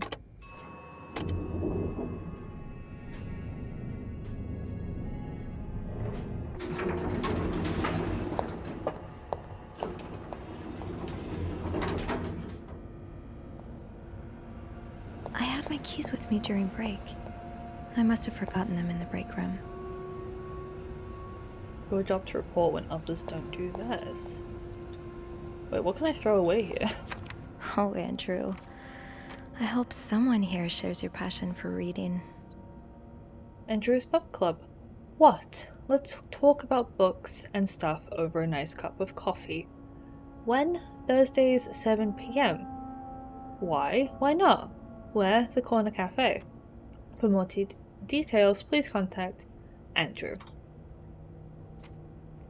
I like the one that somehow has a mistake in it. Yeah, I don't know why I could throw that away. That seems really mean. Huh. Carol seems sweet. If I wasn't so bad around new people, maybe we could be friends. Hi everyone, my name is Carol and I've just started as the new maid. This is my first job and I'm really grateful to be given a chance to work in such a nice hotel. I can't wait to meet all of you. Welcome to the team, I hope you enjoy it here. Nice to meet you, you have the same name as my aunt. Welcome Carol, nobody cares about your aunt, Reb. Lovely. Very, very kind. What the hell is this one? The way things go missing around here. Sometimes it feels like the hotel just gobbles things up. Lost. Gold bracelet. Great sentimental value. If found, please return to Yvette. Oh, that's gonna look great for me, huh? Do not forget, use the word guest when talking to or about clients. I'm getting tired of repeating this. What have they been saying that's not guest? Oh my god, the little pins, like the back of the pins coming through, that is amazing. Good details.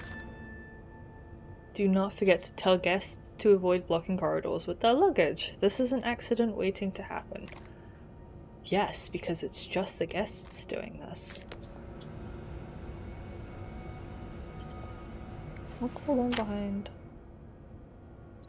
To all employees, as you are probably aware, Valentine's Day is upon us and we are almost completely booked for the weekend. I know this is the time for colds, but I will not accept anyone missing a work shift in the next few days. I want the rooms cleaner than ever. I also wish to remind you of our continued partnership with Weston's department store. Take every opportunity you have to suggest the store for our guests' shopping needs. Thanks to this partnership, special prizes from Weston's will once again be awarded to our best employee at the end of the month. Thank you, Bernard Leduc. Names are hard. Hotel manager. There's so much reading. It's not bad. I don't mind reading. It's the reading it out loud that's the problem. Linda's not exactly my door's always open, come on in kind of boss. Locked. Eugene must be running around trying to keep the hotel in one piece. Oh wait, can I read these ones? No. Can I go in the lockers? It's locked. Fine. Keep your secrets, locker. People don't usually leave these unlocked. Where's mine?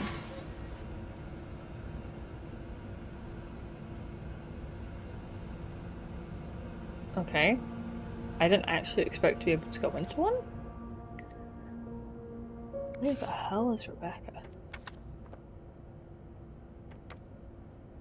Eugene, half the washing machines are out of order. Because of this, I won't be able to finish our current load in time, and Beth will be forced to offer guests an apology discount. Please fix the machines before Bernard kills me. Rebecca. So Eugene was the manager? Right? Open sesame? Where's mine? Nope. No luck.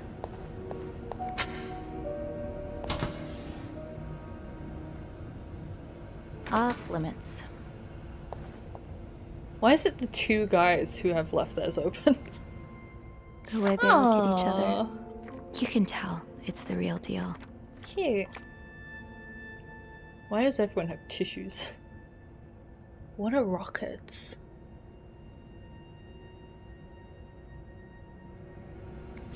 No, I don't want to. I want to close that. Cute. How come I don't have a locker? That's not nice.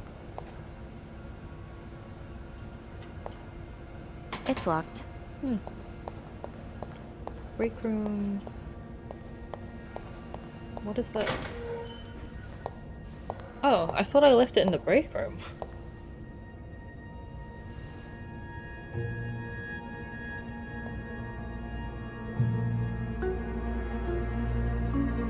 Hypocrite bitch. Ooh, okay. Hypocrite bitch? What did Linda do? And to whom? Why is the window sparkling?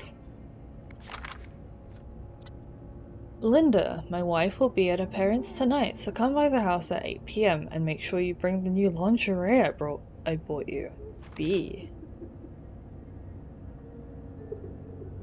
Who's crying? To all employees. Interesting. B for Beth.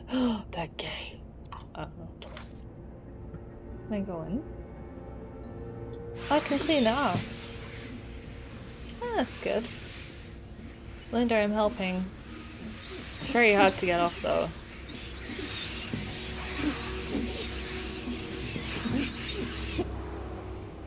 I think that's done. Yeah, there we go. The writing on the door. While retrieving my keys from the basement, I found the words hypocrite bitch written in red lipstick on Linda's door. There's a recipe for drama if I've ever seen one. I wonder who's behind it.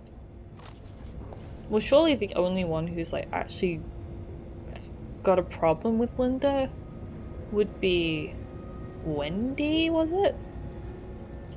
That'll do. I'll just have to make sure I don't forget to return it.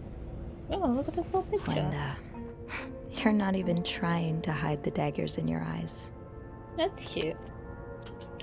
Linda offers Wendy the Employee of the Month reward. Oh, does she? I don't think Linda is doing that. Oh wait, B for Bernard, probably. Why did my brain go straight to, oh yeah, they're gay, obviously. I mean, it was a joke, but... Bernard asked me to remind you that we have a very important guest in room 602. Please satisfy any of his needs as quickly as possible and without questions. Linda.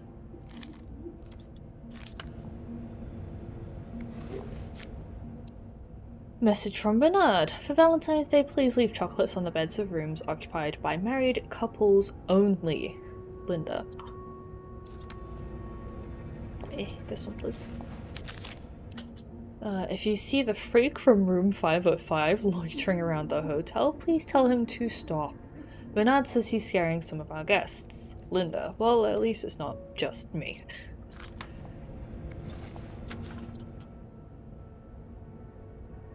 Yeah, that's the one we read before. Bachelor Cloud, welcome on in. How are you doing today? Mrs. Beaumont seemed perfectly nice to me. The divorcee from room 204 has moved to room 507, and she wants more sheets again. Sophie, please take care of it. I do not want to speak to people like her. Oh, alright, Linda. Call me Cloud? Alright. Well, welcome on in, Cloud. Sandra always greets clients with a polite smile. Be like Sandra. Okay, we have read that one. The master key. Thank goodness Linda keeps a master key in the locker room, in case any of us ever misplaces our own set. I can now unlock room 509. Hopefully I'll find some answers in there. I should be able to open 509 now. Back to the 5th floor. I am a little confused because I'm sure she said she has something in the break room. Who is crying? Oh, probably in the toilet. To be tossed aside by your best friend like that? Oh, Wendy, that's a special brand of heartbreak. Tempting, but every penny adds up, Sophie. Kind of funny.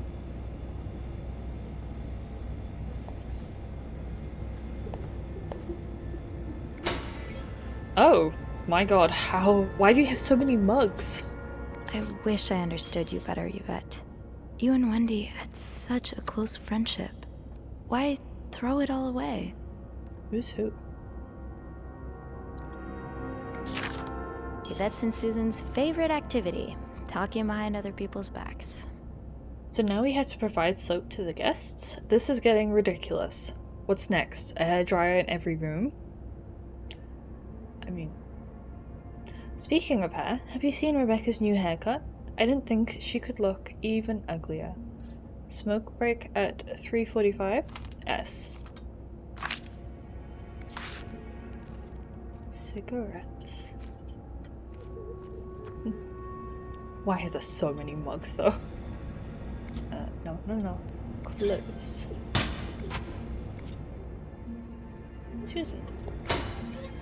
Why can I open so many of these? can't believe Miss Perfect got the Employee of the Month reward again. I'm sure she won't even use the mixer she won. She's too dumb to understand how it works. Poor Jacques. He deserves so much better than that stupid whore. Okay. What has Wendy ever done to these guys? And did you see the look on Sophie's face when Bernard first showed her the mixer? You'd swear that weirdo had never seen one in her life. Anyway, join me at 11:15 for smoke break. How am I? I'm doing good. Having fun doing some investigating. How are you doing? What the hell is that? Oh, it's an ashtray. I can just look in all of these? That's fine. What? Oh, hell rules. This goes beyond constructive criticism. It's just a personal crusade. Wendy, do you think I don't see the way you talk to guests? The way you smile at them and call them sweetie while you fill their coffee cups? The way you laugh at their jokes and bat your eyes like a stupid teenage girl? I'm not sure if you're doing it for the tip or to get the Employee of the Month reward, but either way, this is unacceptable. And I won't even mention the way you wear your uniform. This is a respected hotel, not a pleasure house. Although I've always had a problem with your behavior, I tolerated it as long as the guests were happy. But now that you're getting engaged, I can no longer remain silent about it. What would Jacques say if he saw you? I'm sure he would be as ashamed as I am. Maybe you've got Bernard fooled like every other man, but if you don't change your behavior, I'll find a way to convince him to fire you. This is your only warning. Linda. And Wendy, as she should have, has crossed out Linda's name and put bitch. So is it her I don't crying? want to think of what could happen to Wendy if someone found these. Should I? What, get rid of it? It's not ours to touch. Oh, okay. Some new characters to read about. Yvette. Yvette is one of the Clarringtons' maids. She and Wendy used to be best friends, but now she's just awful to her. She and Susan have teamed up to ensure that no one at the hotel goes ungossiped about. Rebecca. Rebecca works in the Clarringtons' laundry room. It's a tough job to do on your own, but she manages to get it done. She's a little withdrawn, which makes her an easy target for some of the other maids, but from what I can tell, she's sweet. I don't know how much I should buy into this, but there is word among the other maids that there's something going on between her and Bobby. I can't say I would have imagined that pair. Susan. Susan's another maid who works here. She's a notorious gossip and loves to make fun of others behind their back. She and Yvette share that charming habit.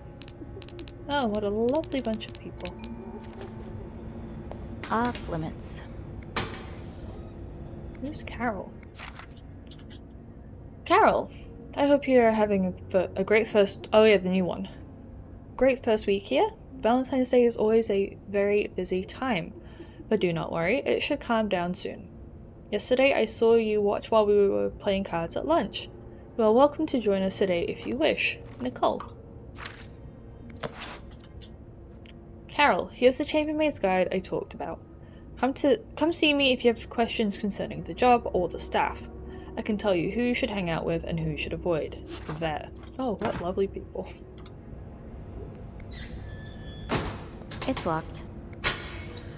Nicole. What the hell? What is this? The hidden enemy. An invisible force is lurking in the shadows, threatening our very way of life, and it is not the communist. It is the homosexuals. Again, the 50s. A menace to the young, a threat to everyone. But how do we spot them? They move unnoticed in society, working in every field. They may even be married and have children. They could live next door to you, attend your church, or even be your son. In these pages you will learn how to spot homosexuals and protect society from these dangerous deviants. Wait, are these sexual deviants that they were talking about in that newspaper just the gays? Like, it wasn't even anything bad, it was just the gays. I don't remember if it's specified what they were up to. I think it said something about kids, but now I'm questioning if it's just the... Oh, it was? Ah. That's why I rescued that way? What? I did not read that like that at all, but I should have gathered, with it being the 50s. Oh, what's this? Dear sister, we need to talk about Kevin. The other day, Patrick received some pamphlets from a friend from the States, and now he is convinced that our child is a sissy. How is that even possible? The boy is only 5 years old. Does it really matter if he likes to play with girls and prefers dolls to toy cars? Still, I cannot help but think, if Patrick is right, if Kevin indeed is like that, what kind of future awaits him? Will he ever be able to get a job, to have a family, to live a normal life? Every time I look at him now, I feel like crying. I just want my little boy to be happy. Is that too much to ask? Love, Nicole. Wild. Sexual deviance is always shorthand for queer. I have never heard that before. Oof. Oh, reacted, right. Even now it's always code for that, that's what the phrase... I've somehow never heard that. I thought it was just being polite about not nice people, but no. It was being impolite about nice people. Let's... Off limits. Fine. Keep your secrets, Locker. My own. Oh. Haven't gotten any tips so far today. What?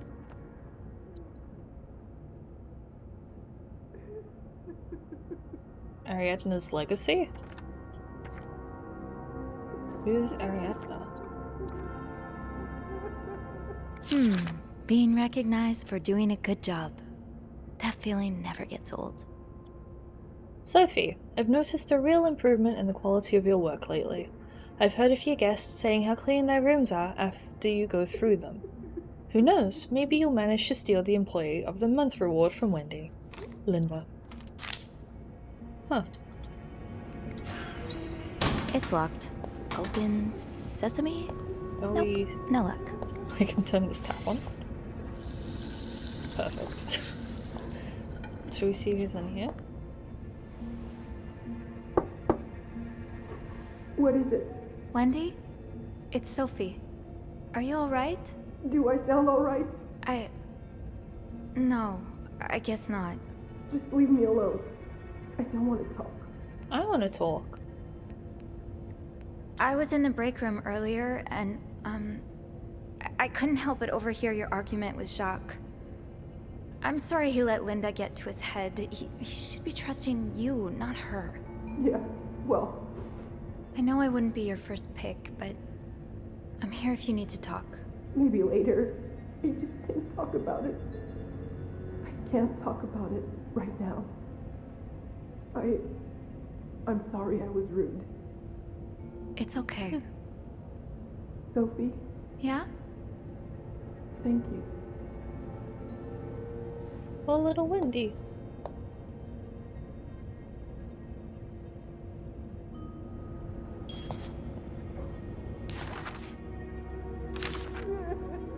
Weeping Wendy. Wendy's not doing so well. She's holed herself up in the bathroom, sobbing her heart out. I tried to comfort her and offered her a listening ear if she ever needs it. I don't know how much it helped, but at least she knows she's not alone. Okay, so that's what that was.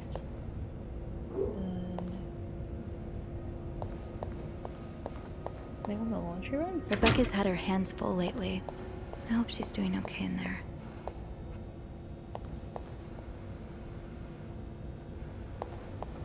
It's so weird looking.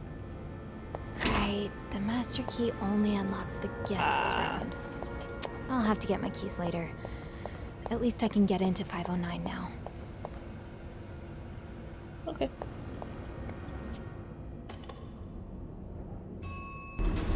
Hey, you. Oh, hi, Beth. Oh, hey, Beth. On break already? Sadly, no. I have an express delivery to make to the 6th floor. Isn't that Jacques or Andrew's job? Well, they're both busy, so... What about you? I thought you'd be in 509. I'm heading up now. I just had to grab Linda's master key before I could continue our investigation. You could have literally just said you were I going see. into cleanup. Well, this has been quite the day so far, hasn't it? I can't remember the last time work was this interesting. Yeah, that's definitely one way to put it. That's not all, though. Ooh. What about Linda? I don't think Wendy deserves to be gossiped about right now, seeing as she is crying, but I think the thing on Linda's door is quite interesting. While I was looking Just for my try that. keys, I found some graffiti on Linda's door. What kind of graffiti are we talking about? The words hypocrite bitch in red lipstick. And a note. I wonder who could have written it. If I had to bet, I'd put my money on Wendy. Linda's been treating her like her personal punching bag as of late.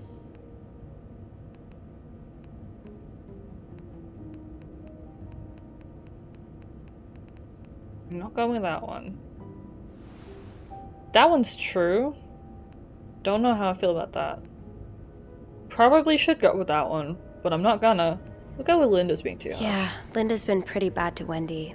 I'm not surprised she snapped. Remember that day when Wendy came to work with that gorgeous perm? The staff, the clients, everyone complimented her.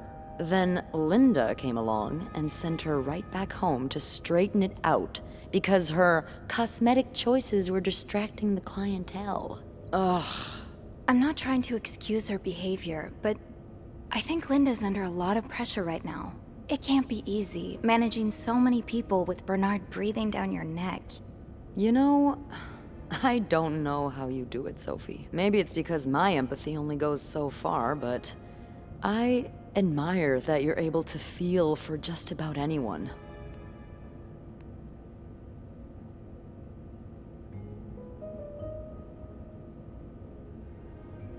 It indicates flirting options? I am intrigued. Okay.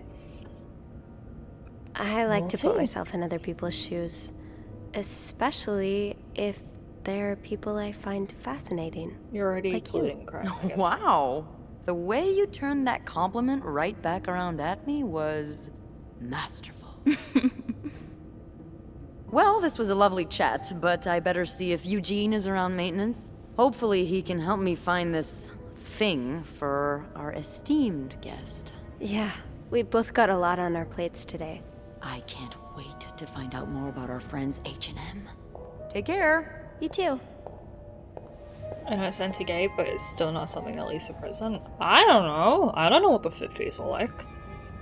I'm gonna leave. I have nothing else to do here. Hello, lag.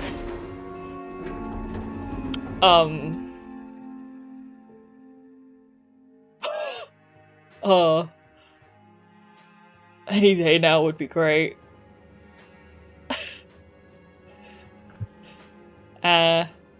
It's frozen. It's frozen. The game's frozen. Game is froze. We're back. Breaking this game. I see. Look, okay. Look, I did flirt. I chose the flirting option. An institution would be a maybe, but probably not here. I don't know. Not a car. It's fine. It's fine. Look, I can move. Look. Oh, I can press space and that'll happen? Nope. I guess I press E. See? Nothing to worry about. Getting into 509 will be no problem with the master key. Let's get to the bottom of all this. Oh, scary. In that case, you got put in a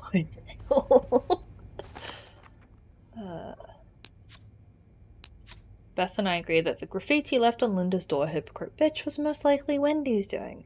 I hate to say it, but Linda's given her enough cause after all. Oh, I do have 506 next on my list. Should I pop in before checking out 509? Yes? Maybe? Ooh. Probably go in order?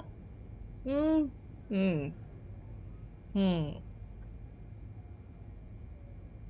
gonna go with yes, because I don't know if I'll be able to come back to it. Boy, someone's been living it up.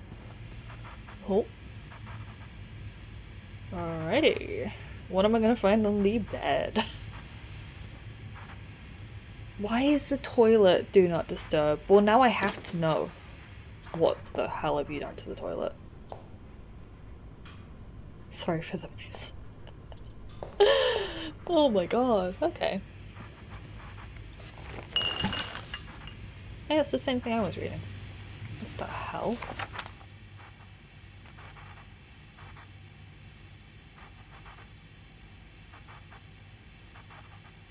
When you say discover historic and gay, Montreal, you don't mean gay as in gay. You mean gay as in happy, right?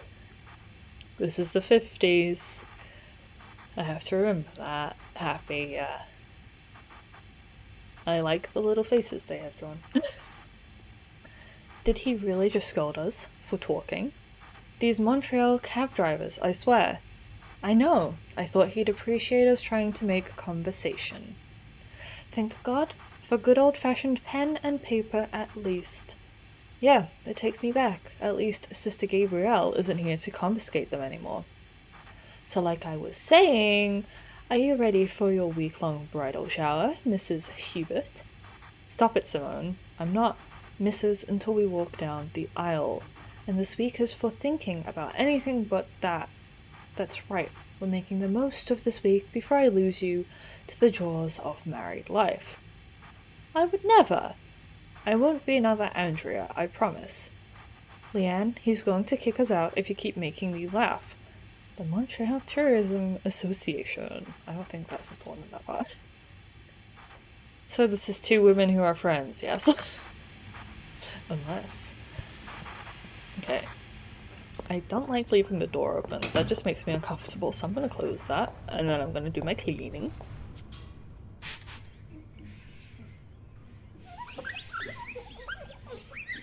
Perfect. Clean? Am I not clean enough? You're right. Now am I clean enough? Yes. What? Who puts wine in the... This is shoe.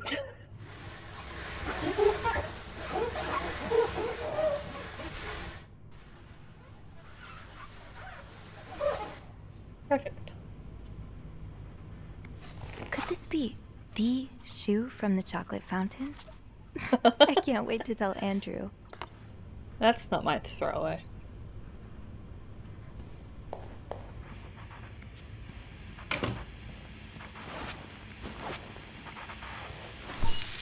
What a mess. Who's leaving the TV on? I mean, really?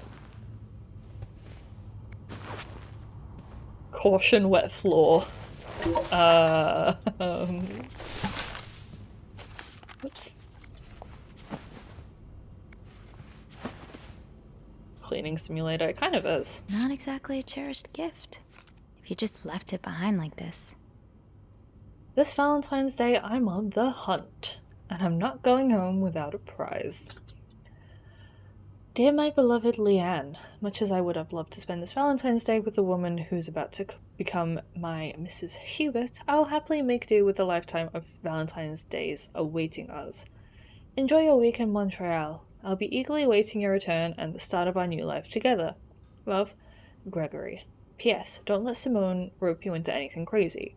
Tell her I need my bride back in one piece. Okay, I was expecting that to be a little unfavorable, but that was actually quite cute. Bible. With some spy stuff. One Piece mentioned? What? What the hell is oh. Pennywise.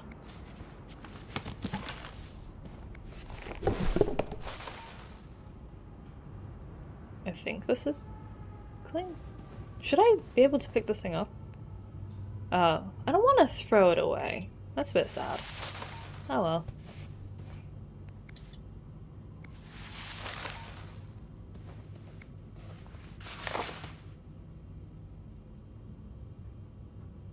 Is that everything? Oh, nope.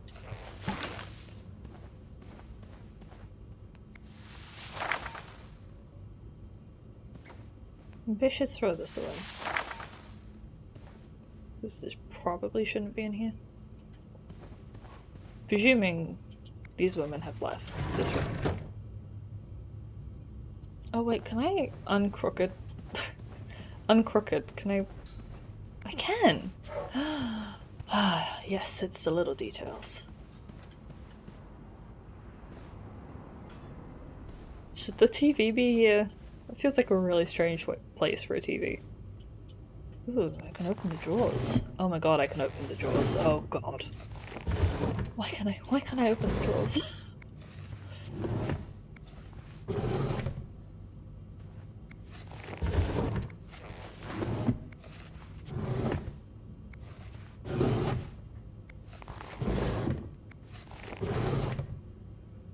What about this one drawer down here?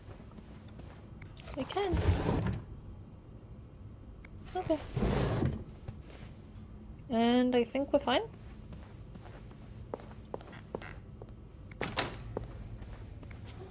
Seems clean to me.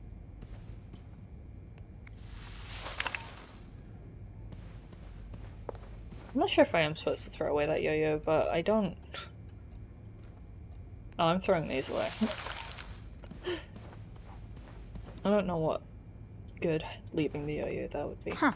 I do have 508 on my list, but disturb I won't. For now.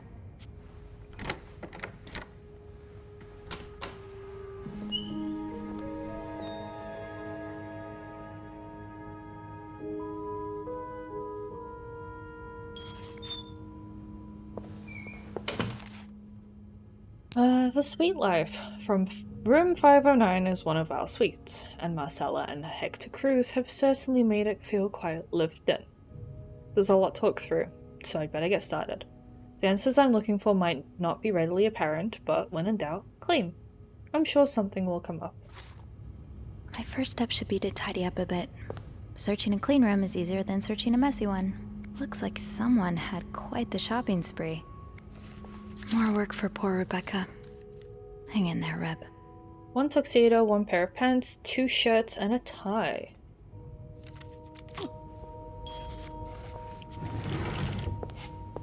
No combination, dead body. No entry. I'll hold off on throwing this out just yet. The food's practically untouched. Why would you leave an entire breakfast? That's so sad. What were you apologizing for? And were you forgiven? I'm sorry. Please forgive me. Should I throw any One of our more expensive bottles. Was there a special occasion? I don't know what I meant to throw away. I don't know what's good and what isn't. Toilet. Oh, it's a double sink.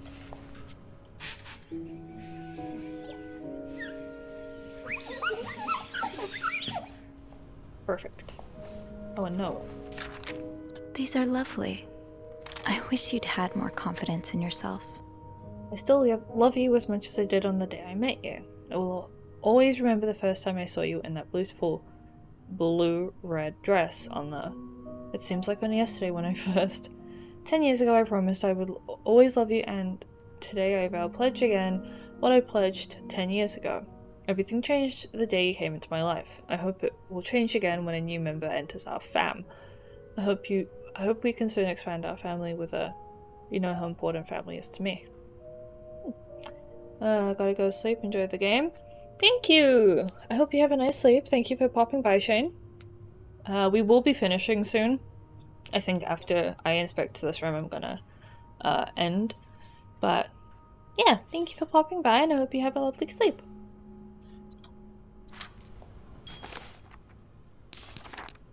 Use.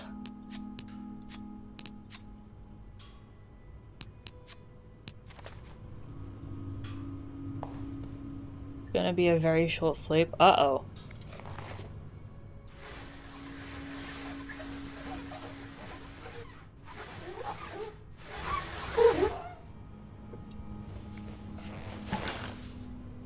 What? There's still stuff in there. Looks like someone tore that note apart. Oh.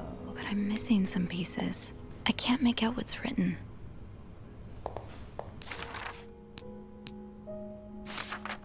Secret message. Oh wait, no. What's this one? Sorry for what? Somebody left a note on the table apologizing for something. One of the crews has clearly wronged the other. Or thinks they did. But I don't know anything more than that. I'm sorry. Please forgive me. 5 little words can only say so much. A secret message.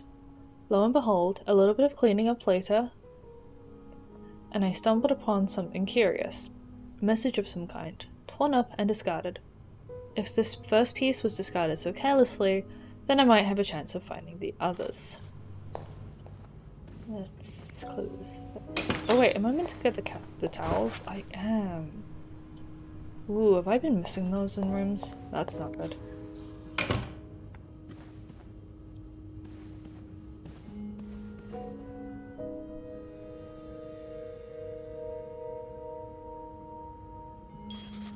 What is on top of the TV?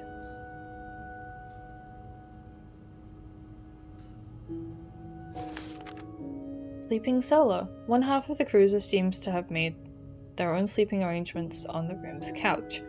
Whether that was voluntary or at the demands of the other is unclear. Maybe I'll find more of those torn paper pieces if I keep cleaning the room. Oh no, what is this? Expenses. Montreal vacation. Taxi, $2.25. Hotel restaurant, $7.75. Total $10. Jeez. Hotel restaurant, $2.65. Tramway, 30 cents. Chez Florence restaurant, $4.85. Flowers, $2.20. Church donation, $5. Alright. Tramway, 30 cents. Room service, $9.35. Total $24.65. Hotel restaurant, $2. Taxi, $1.50. Harry's Diner, $3.45. Tramway, $30. Weston's department store, $47.25. All of that for $47.25. Jesus. Hotel restaurant, $8.15. Total $62.65.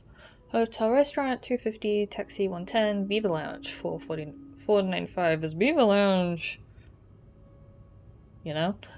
Rented skates, 50 cents. Really? Taxi, $1.40. Hotel restaurant, $7.60. Total $18.05. Imagine if that was the prices of today. Okay. Anything else I can look at?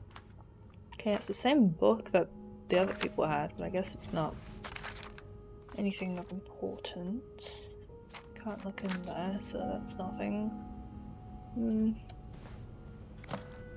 Nope, what's this? A diary. Or a calendar. Diary? Calendar. Okay, January 5th, it's just a cross. January 7th, SW. January 16th, meeting with John. January 20th, SW. January 24th, regional meeting at 9 AM. 28th, haircut. 29th, bank appointment. February. The 2nd is another X. February 6th, notary appointment. February 10th, departure. The 13th, Montreal arrival, Clarendon Hotel. Wedding anniversary, don't forget vows. Aw, the wedding anniversary is on Valentine's Day. Attempt number 12. Oh geez. Rose petals on bed. 17th return trip. Wonder what they did wrong. Why would I throw that away?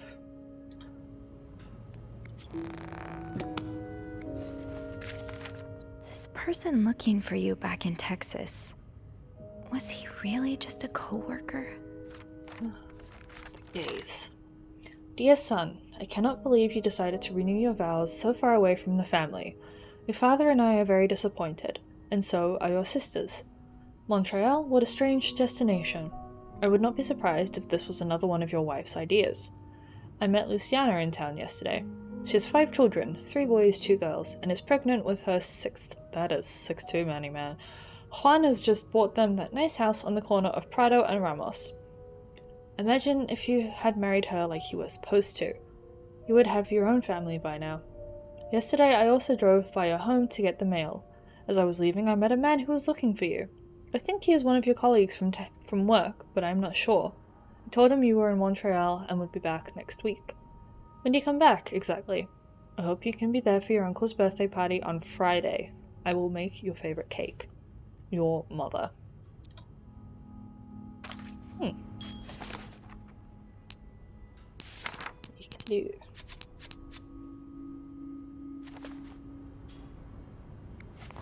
Wow. You look like a couple out of a magazine.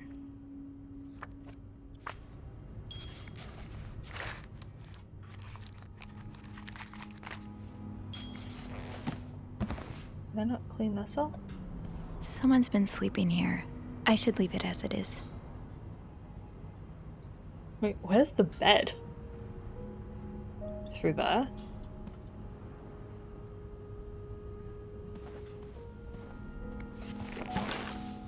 Oop.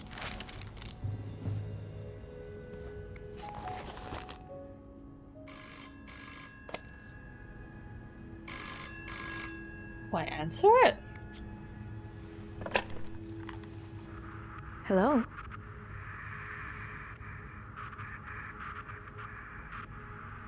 Creepy. Hello? Beth? Is that you? That is super creepy.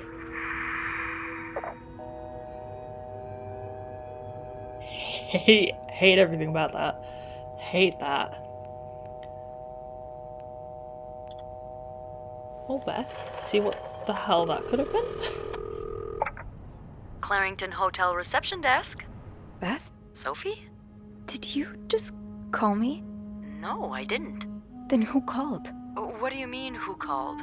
Someone just called, and they said nothing. All I could hear was static and breathing. Whoa. The creeporama just keeps on going, doesn't it? Hold on. Hey, Archie. What's up? Give me a second, Sophie.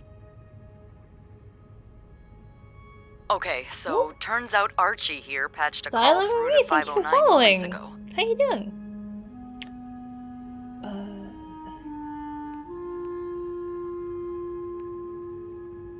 Did he recognize the caller's voice? You think it might have been Mr. Morgan? Yeah. Let me ask.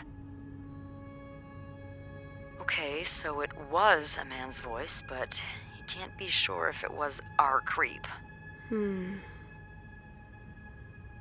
Oh, so you Tyler from the Discord? Okay.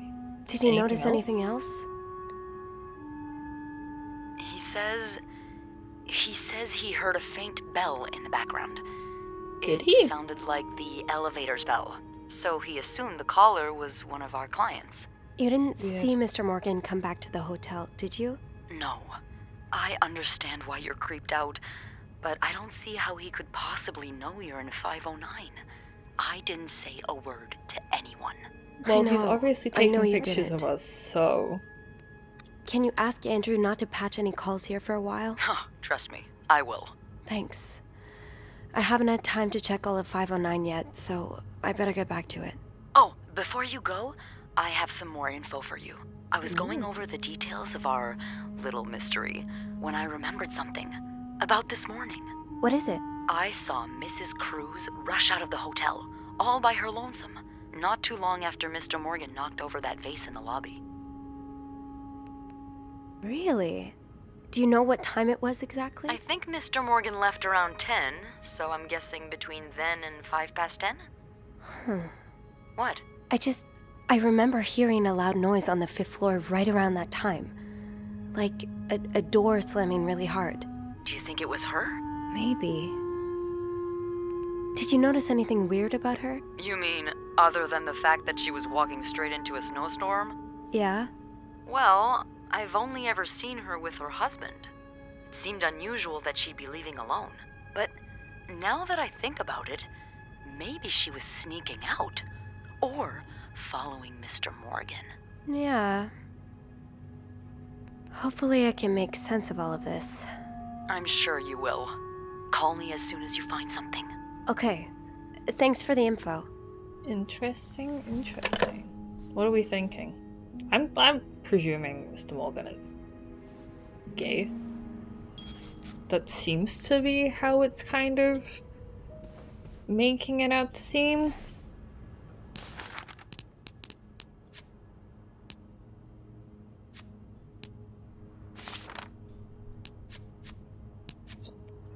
Phone rang while I was tidying up room 509. When I picked up, all I could hear was breathing. No other response. Quick call to reception cleared some things up. Thankfully, Beth confirmed that Andrew had patched a call through to 509. I asked them to put any calls to 509 on ice for the time being. I'm jumpy enough as it is. Remembering details. While we were talking on the phone, Beth remembered seeing Mrs. Cruz leave the hotel room alone this morning, right around the time Mr. Morgan made that mess in the lobby. Was she following him? And where's Mr. Cruz? Did I say Mr. Morgan this guy? I'm presuming, yeah, I don't know. It's weird because they're kind of pinning it out like both of the Cruzes are suspicious. But it could also just be that Mr. Cruz is gay. Mrs. Cruz has a suspicion and is following him? But then where does this Mr. Morgan come into all of this?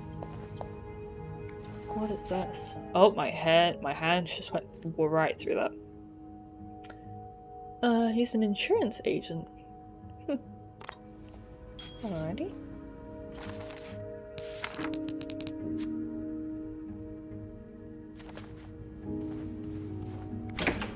Guess this is the bedroom.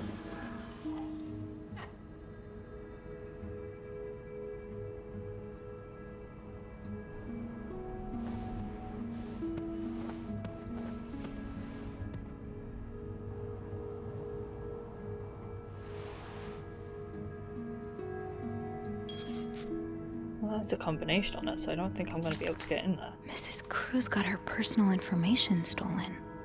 Is Mr. Morgan behind it? Fernie and Weissman. 969 Christopher Street, Greenwich, New York. October 16th, 1957. Dear Mrs. Cruz, we wish to apologize on behalf of our company for the privacy breach that occurred on the 25th of September, and thank you for calling it to our attention. We are currently investigating the breach and trying to understand how this individual was able to obtain your personal information. Rest assured that we will put measures in place to make sure the situation does not repeat itself. Your privacy is and always will be one of our top priorities. Sincerely, Harold, Fernie, and John Weissman. SOS. There's an 8 under the W. What on earth is this code that they have going on? Very interesting.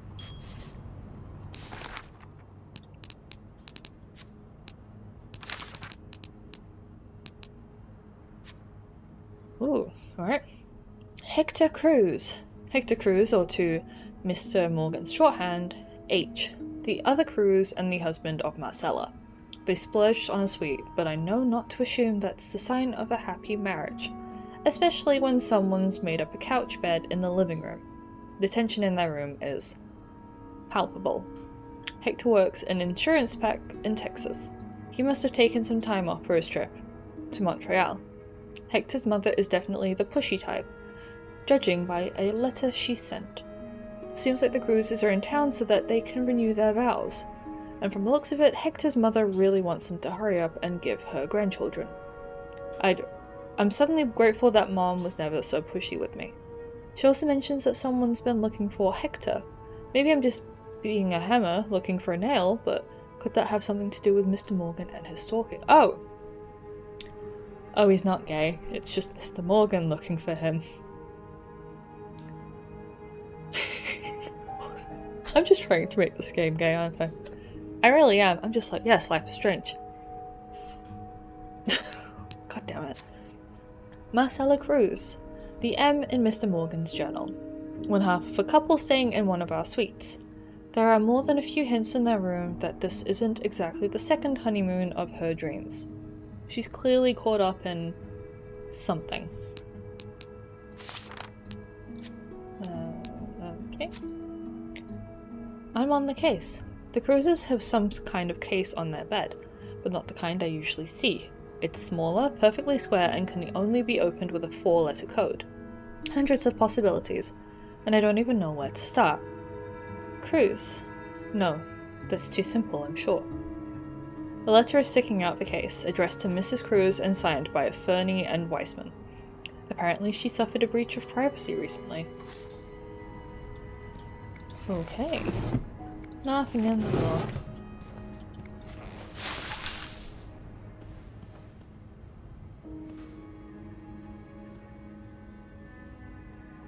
God, all those hair rollers. Oh, okay.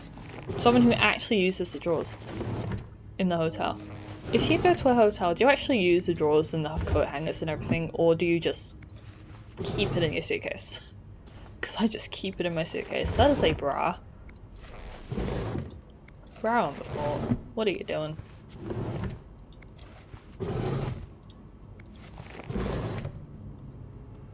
Yeah, drawers. D.L. Miller, hello! How you doing? Ah, pretty. I wonder if this is the person who had their, gold bracelet Am I reading this right? The account's been emptied. Okay, a W under the X, a 6 under the U, and the little squiggly guy is under the T, and I don't know if that, I don't think that's an apostrophe. Just a little line under the N. What is going on? I wanna, oh, I wish I could figure out this code, but I can't. Very interesting. Very, very interesting. Alright, B, how are you? I'm doing good. We're having fun doing some little investigations. I live out of my bag. I will sometimes hang up shirts or jackets if I'm there for more than a day or two, though. If I have something that creases easily, then maybe. But usually I just keep it in my suitcase. There's probably a way to keep track. I don't think it shows the codes in the clues. No. There's probably a way to figure it out, but I have no idea where to even begin. This looks right up Andrew's alley. I wonder if he's read this one. Margot B. Thompson's A Stranger in the Night. She thought she was tracking a killer, but the killer was tracking her instead. Ah, that's a red herring if I've ever seen one. San Francisco, 1953. Gloria Gray, was very close to saying Gloria Gay then, is an aspiring writer who works in a diner by day and writes crime fiction by night. When a series of murders occur across the city, she decides to pursue the killer in the hope of turning her story into a best-selling novel. She meets Hugh, a mysterious young man who offers his help in finding the murderer. But soon, Gloria starts to wonder if he is the killer. Read the story that's on everyone's lips before seeing the major motion picture. Love that. What's this? Pills provide birth control. Yeah, I have no idea how to figure out whatever this code they're doing is. It's not under everyone as well, which I think is really interesting. Like, the G and the P in group is obviously the N and the T. But there's a P right above that, which doesn't have anything under it. Actually, there's a lot of P's in here that don't have anything under it. Very interesting. Development of a contraceptive pill believed to be the ultimate form of birth control was reported yesterday to a group of journalists. The pill was tested among 218 women, despite reports of some undesirable effects. Say that again? Dr. Tenenbaum said the pill shows greater promise for the future. Yeah, I haven't heard of anyone on any sort of birth control pill that hasn't said that it is awful. Why is her bra? What is this? Can't get it, but I can go in here. Oh. Oh, it's that Lysol stuff. Cleans, deodorizes, disinfects.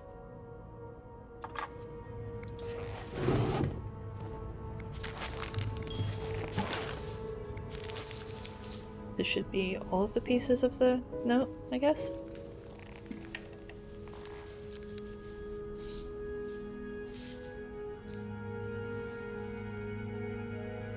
Ooh. Oh shoot, this is okay. Oh god. So I really do have to figure out this code, huh? Of course the doctor says it shows promise. He's not the one who will be taking it, right? Okay. Put you there. Just put you there for now. You're about there-ish. You're all there.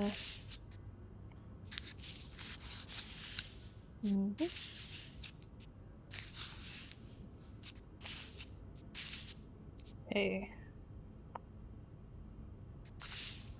No. Yes, there. There.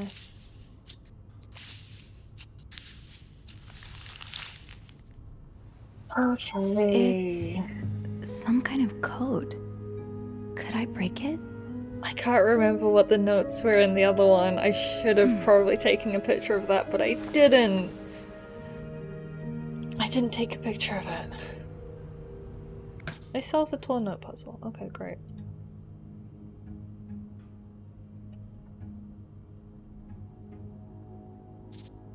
Oh, okay.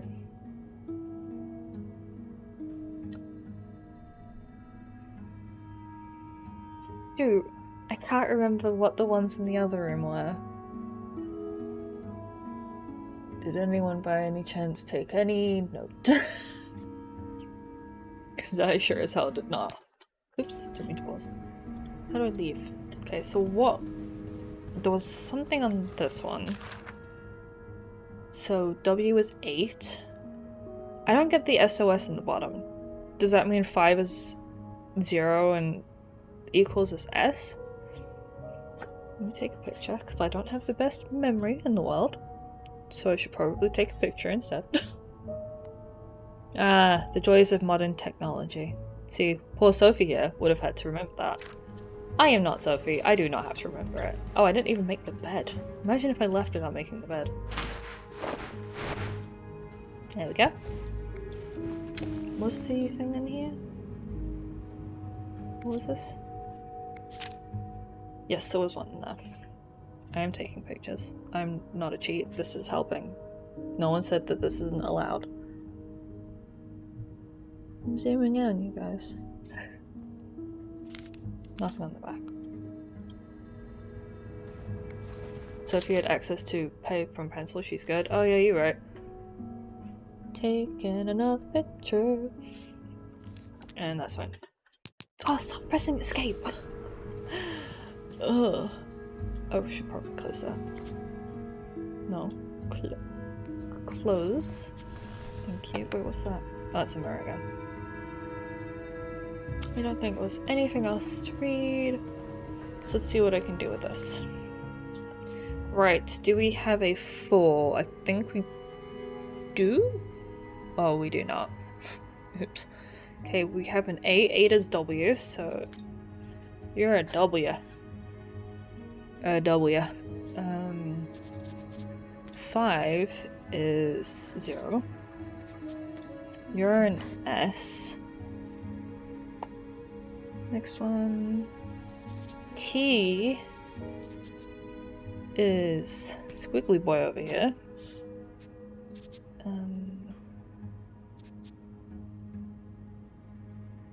That's an X. No, what? That's an X, yes. 6 is a U. N is a this thing. Okay, so that's gonna say next. I think I've missed anything from that one. And then the last one I have is unhelpful because not on here. Very unhelpful, because none of these are on here.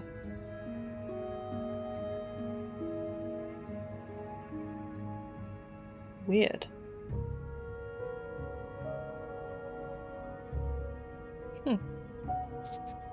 Okay, well I think it's fair to say that that's got to be next.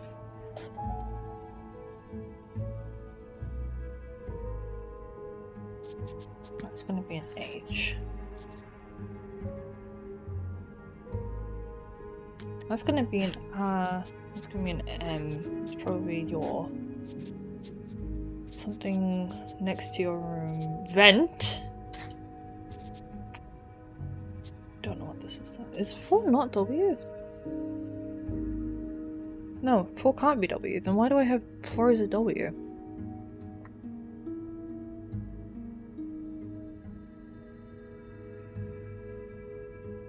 What?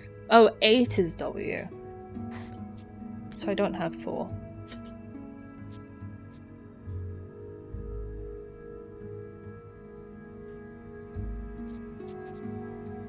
Oh, I can't remember what this was.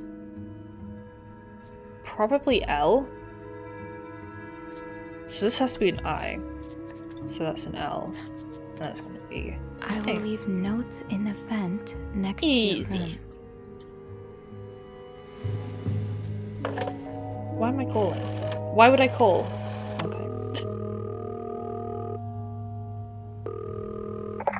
Clarington Hotel reception desk, Beth speaking. Hey Beth, it's me. Hey, so how did the snooping go? Find anything? I did. I found a message written in strange symbols. A kind of secret code. A secret code? Well, spill the beans. What did it say? I will leave notes in the vent next to your room. In the vent? Who the hell does that? Why is she I don't talking know, to Beth? but whoever the message was intended for went through a lot of trouble to hide it. It was torn in 12 pieces and scattered in 3 different trash cans. So the Cruises are keeping secrets from each other. Do you think one of them's having an affair? I don't know. Blackmail? It really I don't looks know. like blackmail. Blackmail? What makes you say that?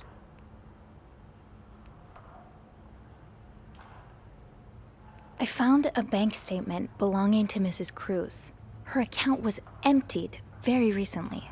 Ooh, that's interesting. But it could mean a lot of things. What do you mean? Well, people need their money, especially when they're traveling. Although I have to admit, withdrawing all of it does seem a bit strange. Is that all you've got to back your theory? I also found a letter from some sort of company, Fernie and Weissman. It mentions a security breach. Targeting the Cruises? Just the wife. It seems some of her private information was stolen by someone. A large withdrawal and a security breach? That can't be a coincidence. Maybe they got something on Mrs. Cruz. Something so bad she had to empty her bank account just to shut them up. Yeah, that's what I'm thinking. I see it, yeah. It could be blackmail for sure. Do you think Mr. Morgan's the blackmailer? Oh, I mean, all of these are possibilities.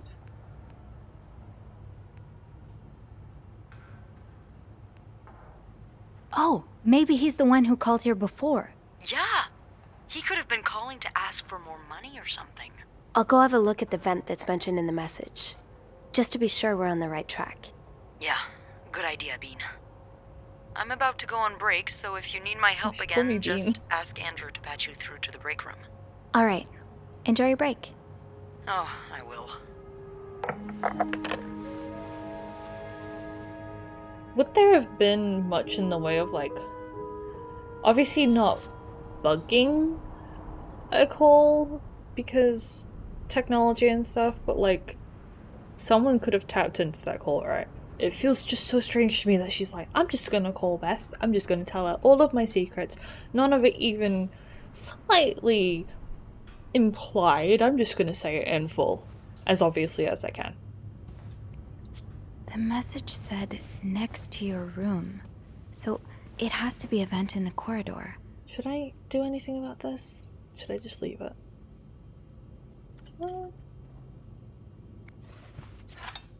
Why can I inspect this fork? I'll hold off on throwing this out just yet. The food's practically untouched. Why can I inspect these? Okay.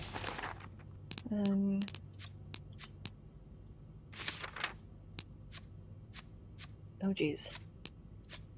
Emptying the coffers. There's a bank statement tucked away in Mrs. Cruz's jewelry box. From the looks of it, she withdrew every last cent to her name. And there were a lot of cents. Enough to add up to around $5,000. Why make such a big withdrawal? It's odd enough that the statement is in her name, too. With married couples, I've only ever seen bank accounts in the husband's name. Maybe things are just different in Texas. Treasure among trash. Yes, it took some digging, but I've got all the parts of the secret message now. I'm glad I didn't throw any out with the trash. Now it's a matter of finding out what it says exactly. The symbols are strange and strangely familiar. Secret message decoded. I did it. I cracked the code. I will leave notes in the vent next to your room. Not too bad for one hotel maid, if I say so myself. As for what it all means, well, I might need some extra help with that. Theories. I called up Beth and threw out the idea that Mrs. Cruz is being blackmailed. I hope I'm wrong, but there are too many signs to ignore. I'm going to see if I can figure out which vent they were talking about. Maybe I'll be lucky enough to find some of those notes and see just how much water my theory holds. Cold tapping definitely exists, but this is within the hotel system. It doesn't seem plausible that anyone would know where the cabling ran through the building in order to do it. Ah, this guy sees to, kind of not exist. I will leave notes in the vent next to your room. But which vent? Hello, lag. This one? I've been waiting for this all morning. Oh no! I heard like a moan and I was like, the fuck is going on in that? And I regret listening. I feel yucky. Ugh. Oh. Can't open these without a screwdriver. Uh-oh. Where am I gonna get a screwdriver? Oh. Hopefully in here. Shoot, no screwdriver. What's life without a little challenge? The hell? Another letter?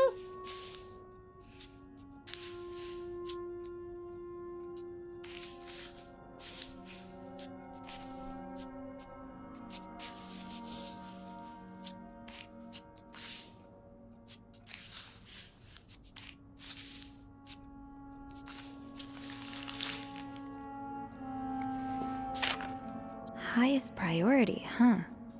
That means Eugene's probably working in Bernard's office right now. Eugene. Bernard tells me there is a cold draft coming from his window and it's turning his office into a freezer. Fixing this should be your highest priority today. Linda. Is there really a draft coming through? Is there really a draft? It sounds like Eugene asked Bernard to stop opposing the construction of the new psychiatric hospital. And Bernard was Bernard. Dear Eugene, I was unaware of your daughter's condition. I can only imagine how difficult this must be for you and your wife. But do not worry, you only have to look at my brother to see how rotten apples grow even in the best of families. As for your request, I am afraid I am unable to grant it. Mr. Weston is both a good friend of mine and a benefactor of the Clarington, so it would be inappropriate for me to oppose him. Also, considering his great influence in the city, I have no doubt he will manage to prevent the hospital's construction, no matter what. Thank you for your understanding, Bernard Leduc. Great. Shop owners against new mental hospital. A group of downtown Montreal businessmen and shop owners met with Mayor Sato Fournier last week to air their grievances concerning the city's recent decision to allow construction of a new mental hospital on Dorchester Boulevard. William Weston, manager of Weston's department store, says he and his group will fight tooth and nail to prevent the hotel's construction. Have I read this? I don't think I have read this. I mean, I have read this. I think I have read this. Yes. Yes? The middle one sounds familiar, but the top and the... I'm gonna say right up. I'm gonna say right up. What's this one? Oh, Eugene. I had no idea. Dear Eugene, a friend of mine has heard from her hairdresser, who's heard from her sister-in-law, who works as a secretary to the mayor, that the city plans on building a new mental hospital right next to the Clarington. Imagine, Denise could get the care she needs while staying close to home. It's almost too good to be true. I don't dare get my hopes up, but still, I'll keep my ear to the ground and keep you posted as soon as I have more news. Warm wishes, Joyce. That's the little W and J Another again. one. Wendy and Jacques have really gotten around. Huh, this must be Eugene with his daughter. He looks like a caring father. Oh, nice. Screwed. I guess I was hoping that whoever is leaving these notes had left the vent grid open, but no such luck. I'll need to find a screwdriver to get it open, which shouldn't be too difficult a task, I think. The janitor's closet is right nearby, after all. What? Oh. Destination, Bernard's office. According to a note from Linda in the janitor's closet, fixing the broken window in Bernard's office is to be Eugene's highest priority today. Since he's not around, he must be dealing with that. He knows better than to ignore a direct order from Melinda. Time to head into the lair of the beast, I suppose. What is this? Wait, Sophie, you don't need these. Be careful. It's a slippery slope towards becoming a hoarder. What is that? I don't even know. What Eugene's it is. a pro at fixing the fuse box whenever there's a power outage.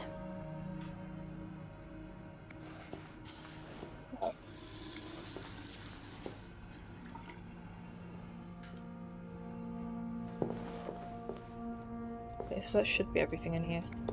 So let's close this door. Is there anything I can say about what's going on in this room here? Can I use this? Now's probably not a good time to disturb Bernard. Oh, okay. But she's aware of it. Maybe we could use it to our advantage or something. Eugene must be down in Bernard's office. I should go ask him for a screwdriver.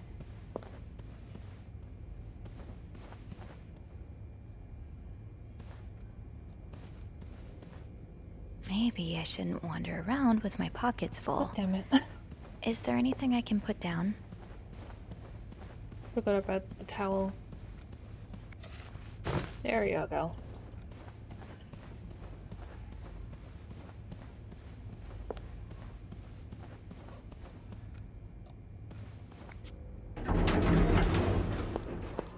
Oh god, welcome to Lag Central again. Oh, hello. This is awkward. This is very awkward. It's, Miss Belivet, isn't it? What? Oh, Roy. Oh, right.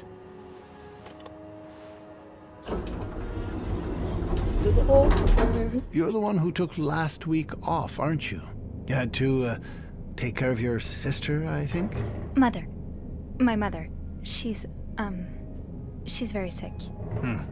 No, I hope this doesn't become a recurring thing. I need to know I can count on you. I understand, sir. What are you doing here, anyway? Are you on break?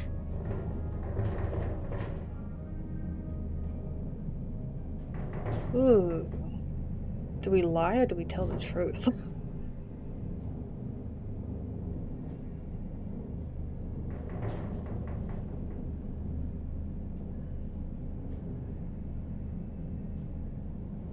I mean, maybe I could have some reason for a screwdriver? Maybe? No. I'm just getting a screwdriver. A screwdriver? What for? Loose vent. Well, that sounds like a job for Eugene, doesn't it? Yes. You're right. Then leave the repairs to him. Okay. I will.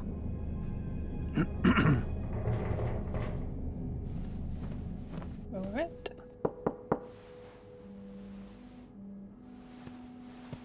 Well, Beth. don't you look mischievous.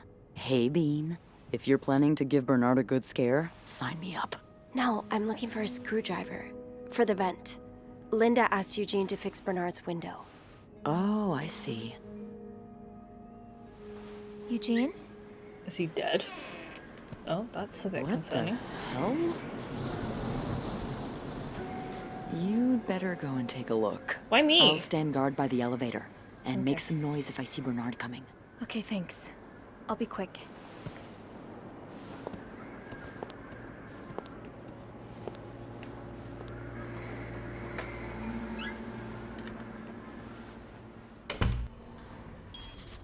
See what this room gets us, and then if that's closer to 50, then we'll leave it there. Okay. Longest elevator ride ever. On my way down to look for the screwdriver in Bernard's office, I ran into the big boss himself in the elevator. When he asked me what I was doing, I told him the truth. Well, part of it. Anyway, that I needed a screwdriver. He gave me some flack for undertaking a task that should be Eugene's, but other than that, I don't think he suspected anything. Phew. Thank goodness he and I went in separate directions when we got to the ground floor. Now to see if I can find that screwdriver. The lair of the beast. Beth offered to keep a lookout while I poke around Bernard's office, looking for the screwdriver. I have the rare opportunity to do a bit of snooping on my boss. What fascinating things would Bernard keep behind closed doors? But I have to be careful still, especially with Beth on the other side of the door. I don't want to jeopardize her either. I have to find a screwdriver, but how often do I get to snoop around Bernard's office like this? Have a wee snoop. Just a little one. If I can. If there's anything I can interact with. Kinda wish I worked here when Raymond was in charge. Sounds like the hotel was very different back then. Clarendon Hotel changes hands. Raymond Leduc, I still don't know if that's how you pronounce that, retired yesterday after more than 20 years at the helm of the Clarendon Hotel, located in downtown Montreal. Founded by Leduc's father, Fernand, in 1921, the hotel was one of Montreal's most respected establishments until the Great Depression and Fernand Leduc's death in 1929. Ever since, guests have noticed a drop in the hotel's standards. My wife and I used to stay at the Clarendon every year for our anniversary, said Mr. Grayson, who first visited the hotel in 1925. We stopped coming 2 or 3 years ago because of all the unsavory characters hanging around. My wife was quite afraid. Despite Raymond Leduc's retirement, the establishment will remain in the Leduc family, as his brother Bernard is now taking over the reins after many years as the hotel's concierge. Interviewed in the lobby, Mr. Leduc promised great changes would come for the Clarendon. Well, just look at these distinguished gentlemen. And a young Bernard.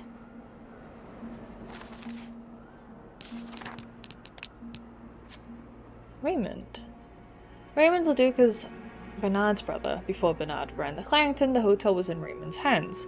From everything I've heard, Raymond's style of running a hotel is different from Bernard's as day is to night. Apparently fun was actually permitted under Raymond.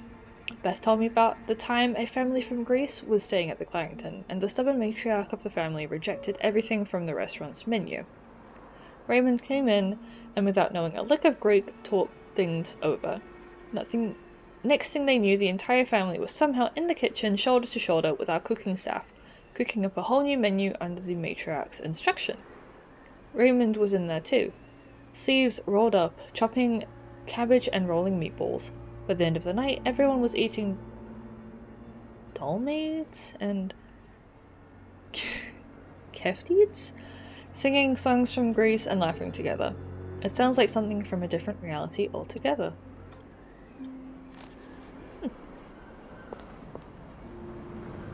Look at that last. This does not look like a nice brotherly check-in. I had no idea things were this bad between Bernard and Raymond.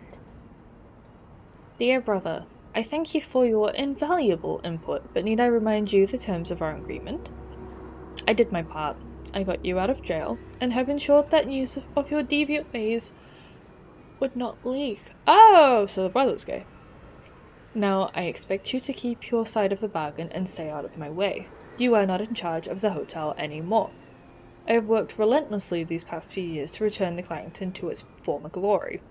A great challenge considering the poor state you left it in. I'm glad Father never got to see you how you so shamelessly destroyed his great legacy. As for me, I will be dead too before I listen to a single word of advice from you. You ask I lower our prices, but I can tell you I plan on doing just the opposite. My guests will only be la creme de la creme. Your deviant friends can find themselves another place for their sinful debaucheries. Enjoy your retirement. Why do I have a selection mode? What can I select out of this? So close to doing something altruistic, but here you are holding it over your brother. Oh no. Oh, Bernard. So close to doing something altruistic. How long have I been able to do this? Here you are holding it over your brother. What Bernard considers sinful debaucheries could fill an encyclopedia. Could be anything from wild parties to guests walking around with their ankles exposed.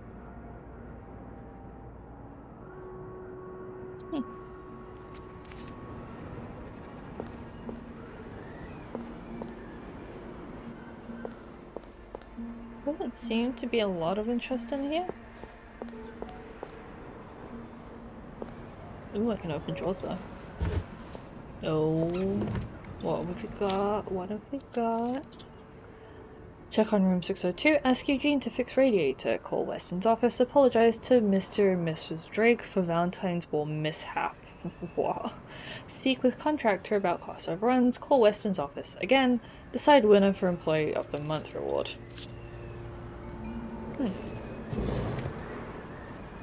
Bottom one.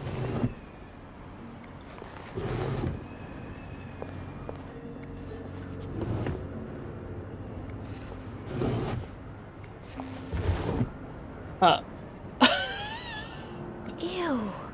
Is this Linda's? Lovely.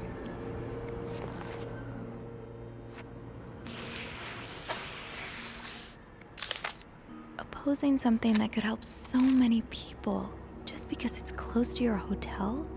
This is ridiculous. Dear Mr. Weston, I would like to thank you again for agreeing to this partnership between the Clarington Hotel and Weston's department store. Thanks to your generous help, renovations are well underway and the hotel has never looked better. You should come visit soon when your busy schedule allows it, of course. On another note, it has come to my attention that you have formed a group of local businessmen to oppose the construction of the new mental hospital. After working so hard to elevate the Clarington standards, I cannot allow a band of cuckoos to move in my backyard. Should you accept it, it would be an honor and a privilege to join your fight. Cordially, yours sincerely, Bernard Leduc. Handwritten by Eugene. Enjoy the cold, you cold-hearted prick. Huh. Aha! Let's get you to that vent. Beautiful. Wait, I can't pick it up. Wait, let me pick it up. There we go. Wait. With this blizzard, Bernard's office will be a skating rink by the end of the day. Best to avoid that. What? That edition from Eugene?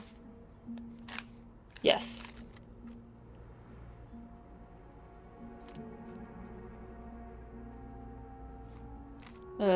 Sounds like he's gonna lose it. Maybe. Let me take that. Let me take that. Wait, what can I look at? Got what I came for. Looks like my hunch was correct. Eugene was here to fix the window. Unlucky for me, he left his screwdriver behind. I get the feeling he won't be needing it anytime soon. Getting the vent open should be easy enough now. I don't know if I should have left things, but... Time to see what secrets that vent is holding. I don't know. Let me see where we're up to. No, we're still not at 50%. Okay. Surely your break is over by now. No, it's not. I came by here not too long ago, and Andrew was already covering for you. That's because I was in the ladies' room. That's no excuse to... It's my time of the month. You're married, aren't you? So you know how it is. I have to go more often, and sometimes I stain the furniture, and don't get me started on all the... That's enough details. Miss Bellevit, what were you doing in my office? was looking for a screwdriver. Should I keep going with my story that I was just looking for the screwdriver? I was simply closing the door. Someone left it ajar. Huh. Must have been Eugene. Okay, I guess he believes me. Well, don't you have work to do? Yes, sir. Then get to it. Shut up, Bernard. Mr. Drake has asked to see you. Again?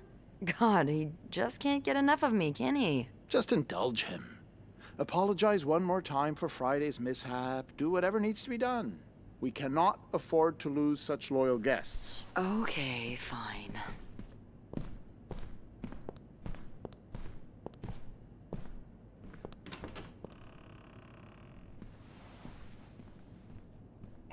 That was a close one. Yeah, I had a few cold sweats. But at least I found what I was looking for. Good. Well, if you need me, I'll be attending to the whims and worries of our entitled guests.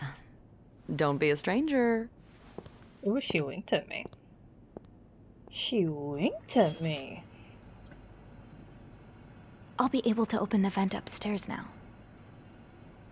We have 50% now. Okay, that didn't do anything. Okay. That was close. I should have known it wouldn't be as simple as walking out unnoticed. Bernard was waiting on the other side of the door once I'd finished up in his office. I'm really glad my job keeps me from interacting with him too often. I don't know how many more times I can handle hearing him call me Miss Bellybay. Bellybay. I managed to evade his suspicion, screwdriver in hand, even if it meant bending the truth a little. All in all, I'd say that went as smoothly as it could have.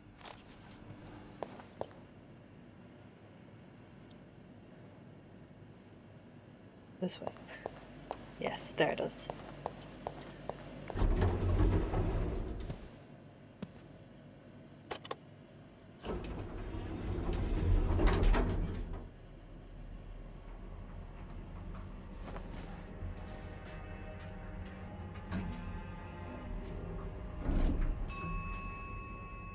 Ding.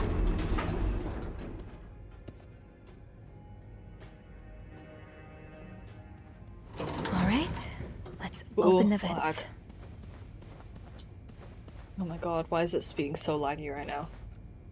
Ooh. What are you trying to load in? Oh, I guess I'm free to disturb room 508 now. But that's where Bernard and Linda were. Ew. Let's clean it up anyway. Oh no.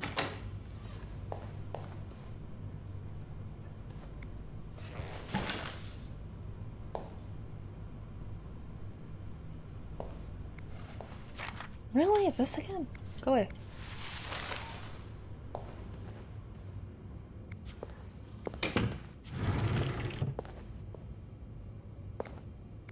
Someday there's gonna be something creepy in one of those.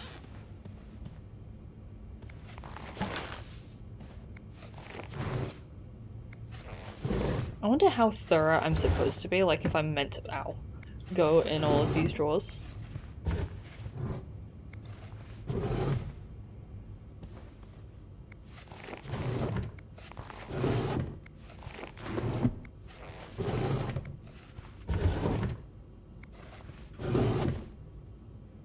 Why would you just leave her there? Come on.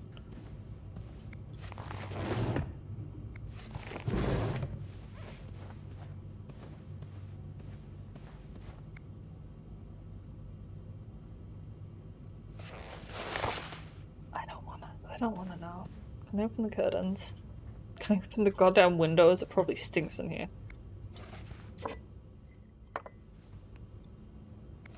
No, I don't want to inspect it. Let me...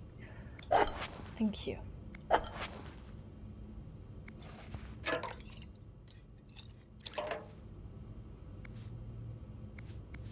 Probably throw that away considering it's just lying in here.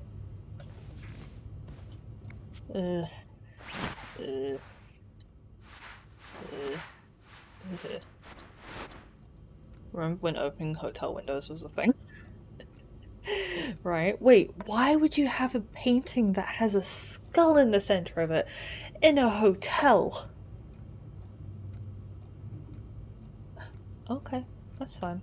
I won't question your design choices. I like how I didn't actually clean this room, I just made the bed. After they, you know.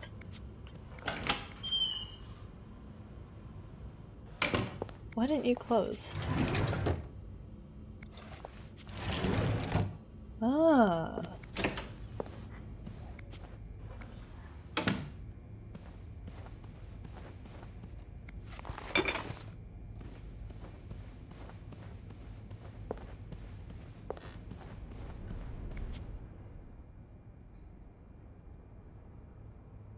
Hello? What? What? Ah, there we go.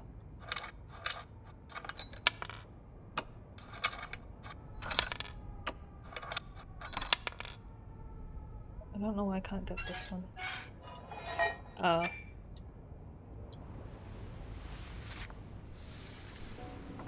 Another one. Can I figure it out as best as I did this one? Seems like, I mean, that was a lot of guesswork.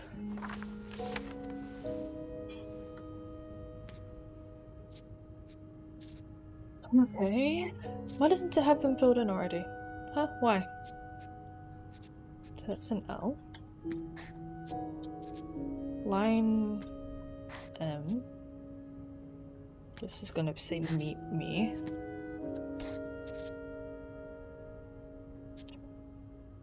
Probably tonight. Yeah, tonight. Oops. Tonight in my... Why would it be Tim? My room.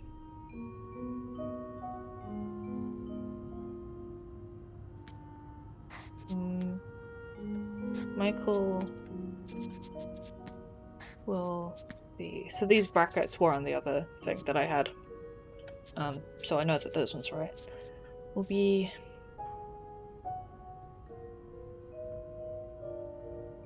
I'm not sure what that says. Let's leave that one. Need to probably discuss sleeping. Okay. And then black. Meet me tonight in my room. Michael will be sleeping. We need to discuss our plan. Again, using the phone.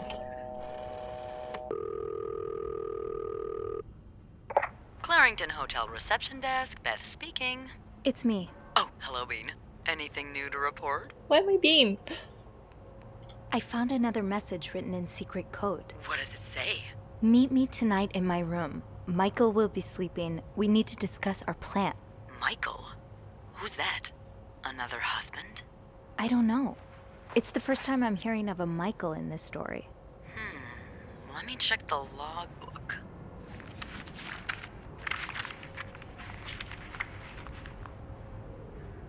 There's a Michael staying in room 507. Mrs. Beaumont's room? But she doesn't have a husband. She's here alone with... Oh! Michael must be her son.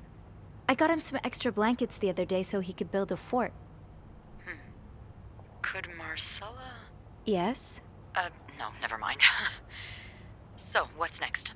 I guess I should go have a look at 507, but it's not on my list. There's a do not disturb sign on the door. Well, I could call the room to make sure no one's there. Good idea. Hang on.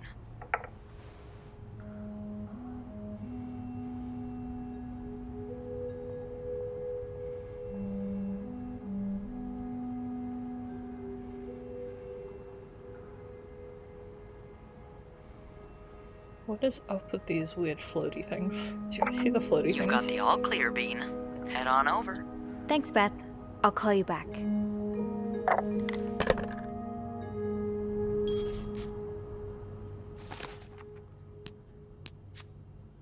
Codes upon codes. Just as that encoded letter promised, there was indeed a note left in the vent, written once again in code. I'm confident I'll be able to decipher this one too. I'm becoming quite the expert. Another secret message. Meet me tonight in my room. Michael would be sleeping. We need to discuss our plan. That's another code broken and another lead to follow. I asked Beth to find a Michael in the logbook, and just as I'd hoped, there was only one staying with us at the moment, Michael Beaumont, the son of Anne Beaumont in 507. Anne Beaumont. Anne Beaumont is one of the two guests staying in room 507, the other being her son Michael. She's a divorcee. I don't know how that information got out the first time, but since then Linda's made sure we won't forget it. Michael Beaumont. So Michael is Anne's son. I thought his name was Mitchell this entire time. Probably because anytime we've interacted, he's been either racing down the hallway mid-sentence or talking through a mouthful of sugar-frosted pops. No wonder I didn't recognize the name at first. I think Michael must be around 8 or 9. He's a sweet little boy and he's grown on a lot